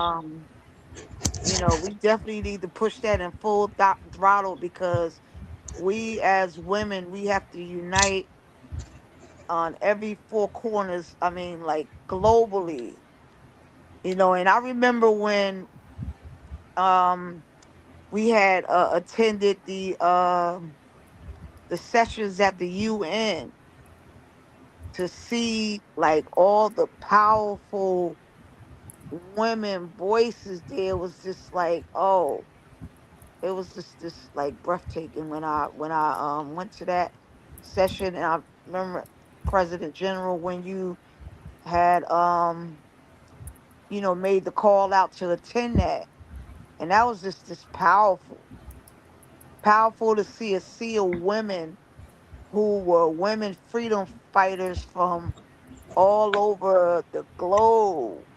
They had also sessions where there were black women freedom fighters, and I mean, it was just powerful, and just to see us come together. I know a lot of us, we do things in our own individual, or just a few of us together, but just to see women united is just powerful. And I just wanted to say to the women in the listening audience, you know it is like long overdue for us to take our rightful place and unite, across all, like, different, you got your religion, your philosophy, whatever the case is. I mean, like, just come together as one in spite of all of our differences. And it's powerful. And then, we have special needs. Like, we have to fight for, our special needs that women need. We need, like you said, a curriculum based on teaching us about women contribution in this society.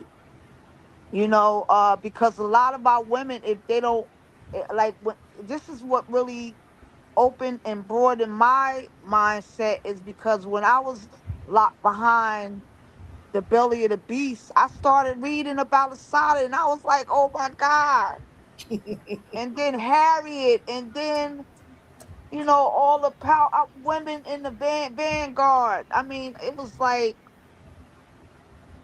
was like, what helped and cultivate me, along with, connecting with my President General, which I will always, like, honor and give thanks, because it's like 30 years, over 30 years that we connected, and I'm still a part of it.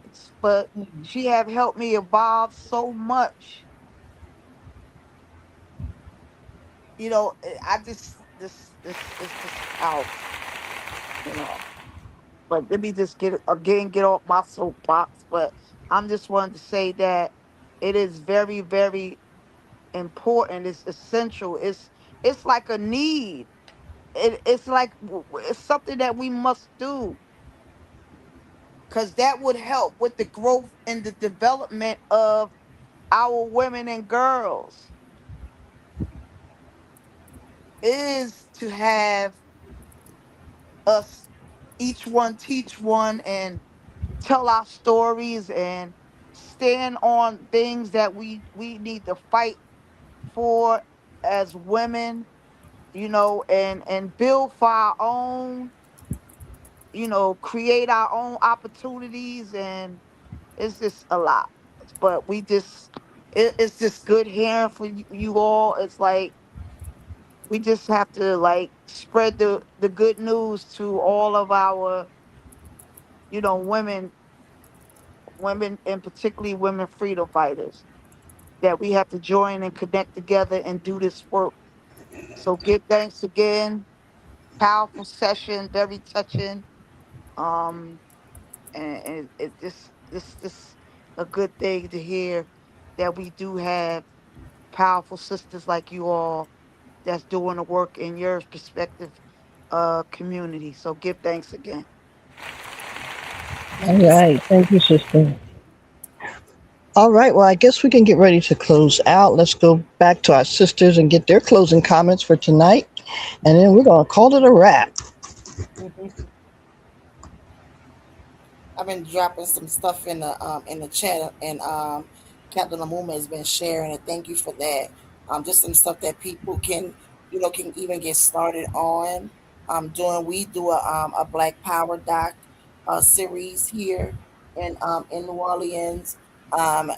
We first started it to be able to raise money for Black August, and now we are raising money to get the send some of the Panthers here to Oakland for the 6th-day reunion of the Black Panther Party in Oakland, California, and so we have one this Thursday. Um, and the Panthers will be there. We're screening both of their documentaries. One of them is really short, like about 15 minutes, and the other one is almost an hour. And they'll be there to talk about it. After we follow with a community discussion, and we do a call to action um, at closing. And so we have that going on, and then we move into doing them once a month as well. And so that money helps to keep fuel these things going because it's not expensive, the screening, but it keeps the work moving forward. We're also working on a national um, a freedom fighter fund for freedom fighters, um, the elders. I don't want to hear about another elder freedom fighter who's homeless, who needs hospital care, mental health care. That is the stupidest thing to me in the world, that these Yes, people are yes. fighting everything, can't even afford to buy an apple. That's ridiculous to me. And and those of us who are currently, doing this work, um, we don't need to follow in that direction. And so being a freedom fighter, being a religious does not come with the 401k. It doesn't come with any retirement plan. And so we've had 2 meetings so far about that. I've studied and I researched the Met Gala, and so and I did that intentionally, researching how much money they raised on our backs when they did the Dandy fundraiser, which I thought was poking fun at Black people, because none of that money went back into the Black community. That money that they raised in that year, they raised the most money they've ever raised in their years of the Met Gala, and that money goes to their museum, their costume museum, and that's fine if that's what y'all doing. Um, but if Black people, if Black, we are living in a time where we have more Black millionaires and billionaires than we've ever had. Our ancestors knew this was going to happen, but what they did not know was going to happen, what they did not hope and pray for, was that they would turn their backs on their people. And we have, again, part of our teaching, we have to recognize that you're able to enjoy some of these freedoms on the back of these ancestors and elders. And so you can pay the Met Gala to go to one of their balls and spend all of this money. You can absolutely come to a gala that honors our ancestors, our elder freedom fighters, so that they can receive a check every single month. And we're not talking about a little check. The minimum is 3,000. And when I put that out there, they were like, "Well, you shouldn't put." Nah, you got to set it high first, so we know what the goal is. So we're not about to build. We can build towards it. We put the goal is 3,000 from the gate, that every elder freedom fighter can receive a check. They have housing, things that they don't have to worry about again. And that should be the call of the day. And so that's where we are. And I'm excited about the people who have joined. If other folks want to join in with that on us, we have the email address, because we're serious about doing this. Um, The Met Gala raises millions of dollars, millions. We asking for a fraction of that to make sure we don't have another homeless freedom fighter, to make sure that we don't have another freedom fighter who has mental illness and can't get the care that they need. A lot of them can't even get the Social Security or whatever he's calling it now, because they never worked, because their work was in community. We have to show up for them the way that they showed up for us. I say, I say. Wow. That is so, and interestingly enough, we have a similar program that we're launching next year also. So we definitely must connect. Yes, let's bring it all together. Kimberly Yeah. Cox, and Barbara's daughter. She works with Kamal out of Atlanta. They do something similar, and they do it when they can raise the money. They send out checks and everything. If Right. all of us are doing it, consolidate so we can do it for real on a bigger scale and do it every month to them. And we still have enough freedom fighters that are living, because that came up in one of our meetings. Well, how you gonna vet? They got enough of them still living that can vet who was in what. We have enough Panthers still living, enough BLA, enough SNCC, enough CORE. We have enough people that can attest to the people who are in that work. We have enough documentaries. So we're not gonna be a distraction from us doing that. If you come in with distractions, see the door. We're not doing that. We about to raise this money and make sure they're okay. All right now. I love it. Love it. Oh, let me take a picture of this mother. All right, Sister Ayana, did you have anything to still with us? Oh, she might have already came I off. think her phone was dying. Okay, okay, all right. Give me Yeah, but it's the same email for both of us. We both check it. The Wisdom Keepers, the Wisdom Keepers 100 at gmail.com. Our social media. I gotta go find it. Hold on. Let me see. What our social media? We're not Okay, social media people. We trying. So it's right. D underscore Wisdom Keepers on IG. That's all we have right now is Instagram. And so yeah, come follow us. Join. Let's connect. Let's get together and Oh, do sis, this could you work. put that in the chat for Yep, me so I I can can do it post right that? now. Yep. All right, great, great, absolutely. All right, family. So you heard it. Connect with them via email, and about to get that social media um, tag shortly. We're gonna post that. All right, so you connect with the sisters and be able to continue to build, family. That's what it's all about. All right, I'm posting that in the chat now. All right, excellent, excellent, outstanding.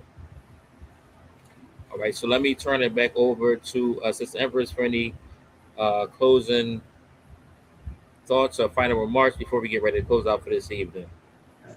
Hey, listen, Brother Moonman family, just another great New Day session. What can I say? I mean, the sisters brought it the way it needs to be, and we're certainly going to be connecting and doing some things in the future. So, for those of you who are interested in getting involved with MWM, we certainly invite you to do so next year. Our 30-year anniversary reunion is going to be powerful, and we're going to use that to be able to move some things forward that we've been working on for more than 2 decades, but we're ready to now really make certain that it's implemented in the manner that it should be. As many know, we kind of made sure that we were in sync, in tune to our ancestors, which is why we did not do certain things. And so now we can stand in a certain kind of manner with a certain level of integrity and move this thing forward as the first global movement for women and girls of African descent worldwide. So Yes. again, you can reach out to us, National MWM at AOL.com. Again, National MWM at AOL.com, or you can text 267 636 3802. Again, 267 636 3802. Back to you, Brother Lumumba. All right, absolutely, absolutely, family. So let's continue to build, push through, persevere. All right, so we can make sure that we are properly taking on the mantles of our ancestors and pushing this work forward for absolute and unequivocal freedom, justice, and liberation. With that being said, family, we want to close our session out for this evening. We give thanks once again for our special presenters this evening, Mama Two, as well as Mama Yana. All right. and that beautiful work that they continue to do, this excellent Black August presentation, all right, and the continued work that they do on a consistent basis. One of the key things, family, commitment, consistency, all right, discipline and determination, family. All right, with that being said, we're going to close out for this evening. Give thanks once again. I want to give thanks first and foremost to the Most High Creator Creators. Give thanks to the ancestors and the elders, those who have shed blood, sweat, and tears and paved the way to allow us to be here today. I want to thank you all. Thank you for your time, energy, and effort, dedication, determination, and discipline. I bid you all truth, justice, peace, love, freedom, power, prosperity, protection, patience, and divinely principled purpose. I want to say, let us continue to strategize, organize, and mobilize. And finally, family, I want to say, Pamoja Tutashinda, which means together we will win. Yes. All right. And you got to add that in there as well. Excuse me. I would be remiss. Free the land and free them all. Free all of our political prisoners, family. All right. It takes all of us. All right. Give thanks, peace, power, and prosperity. Until next time, family. Be well. Thank y'all for having us. All right. Give thanks. I think the important thing for people to understand is that in America we have an education system that does not speak to the needs of African children. We want to be able to be who we are, talk how we talk, walk how we walk, live how we want to live, and be producers and providers for our children in the future. We want to be African. When the weight of the world is on your shoulders, tap the power within and then you say, no, I can make it.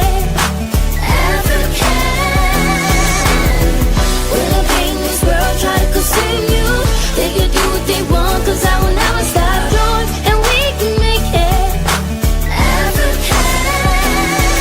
From ancient love and family, we gave the world humanity. We made this world a sacred place. We gave the world philosophy. We gave the world its chemistry. We found a world of time and space.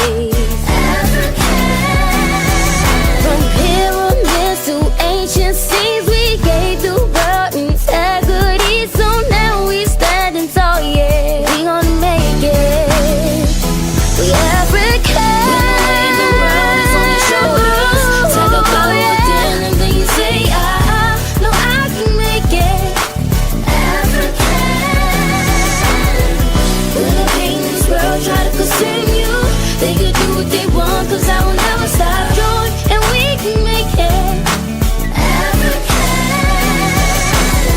Gaining knowledge yourself, I'm glad I'm African. Although I look at the world, I see what's happening. We the people who was taken from a shining culture, blew the noses of our ancient representing sculpture. Capture us with the tactic called divide and conquer. Men and women separated, treated with no honor. Wrote the middle passage, treated worse than animals. Stacked on top of each other, somehow we made it through the pain and suffering. They tortured us in slavery. It's quite amazing, we stood up for natural bravery. Look at our people, the conditions we are living in. It's time to battle this world, it's time to shine again. When the weight of the world is on your shoulders, tap the power within and then you say, no, I can make it African. When the pain in this world try to consume you, they can do what they want, cause I will never stop growing, and we can make it African.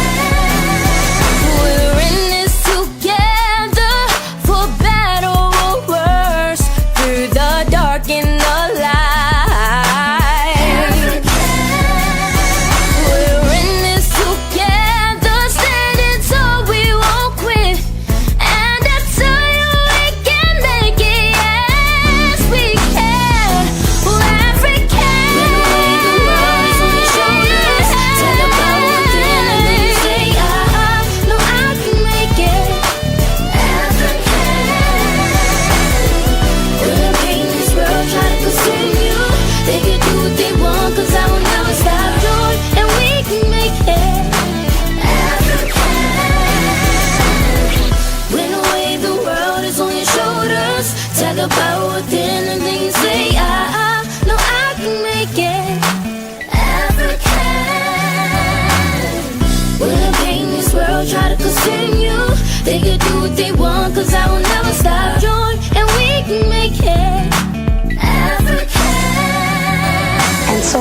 hip-hop music has done is served as an alternative communication mechanism and given African children in this country some of the only understanding of African history that they'll ever receive. There was a period of time in this country after Reconstruction where African people owned a lot of land, owned a lot of businesses, and did a lot of things. But what happened was the American government, the Ku Klux Klan, and other organizations organized in smashing that effort. So it's not that we haven't tried to own lands and have not organized businesses. It's that if you are African in America or in Latin America or in the Caribbean or in the continent, you will be hunted.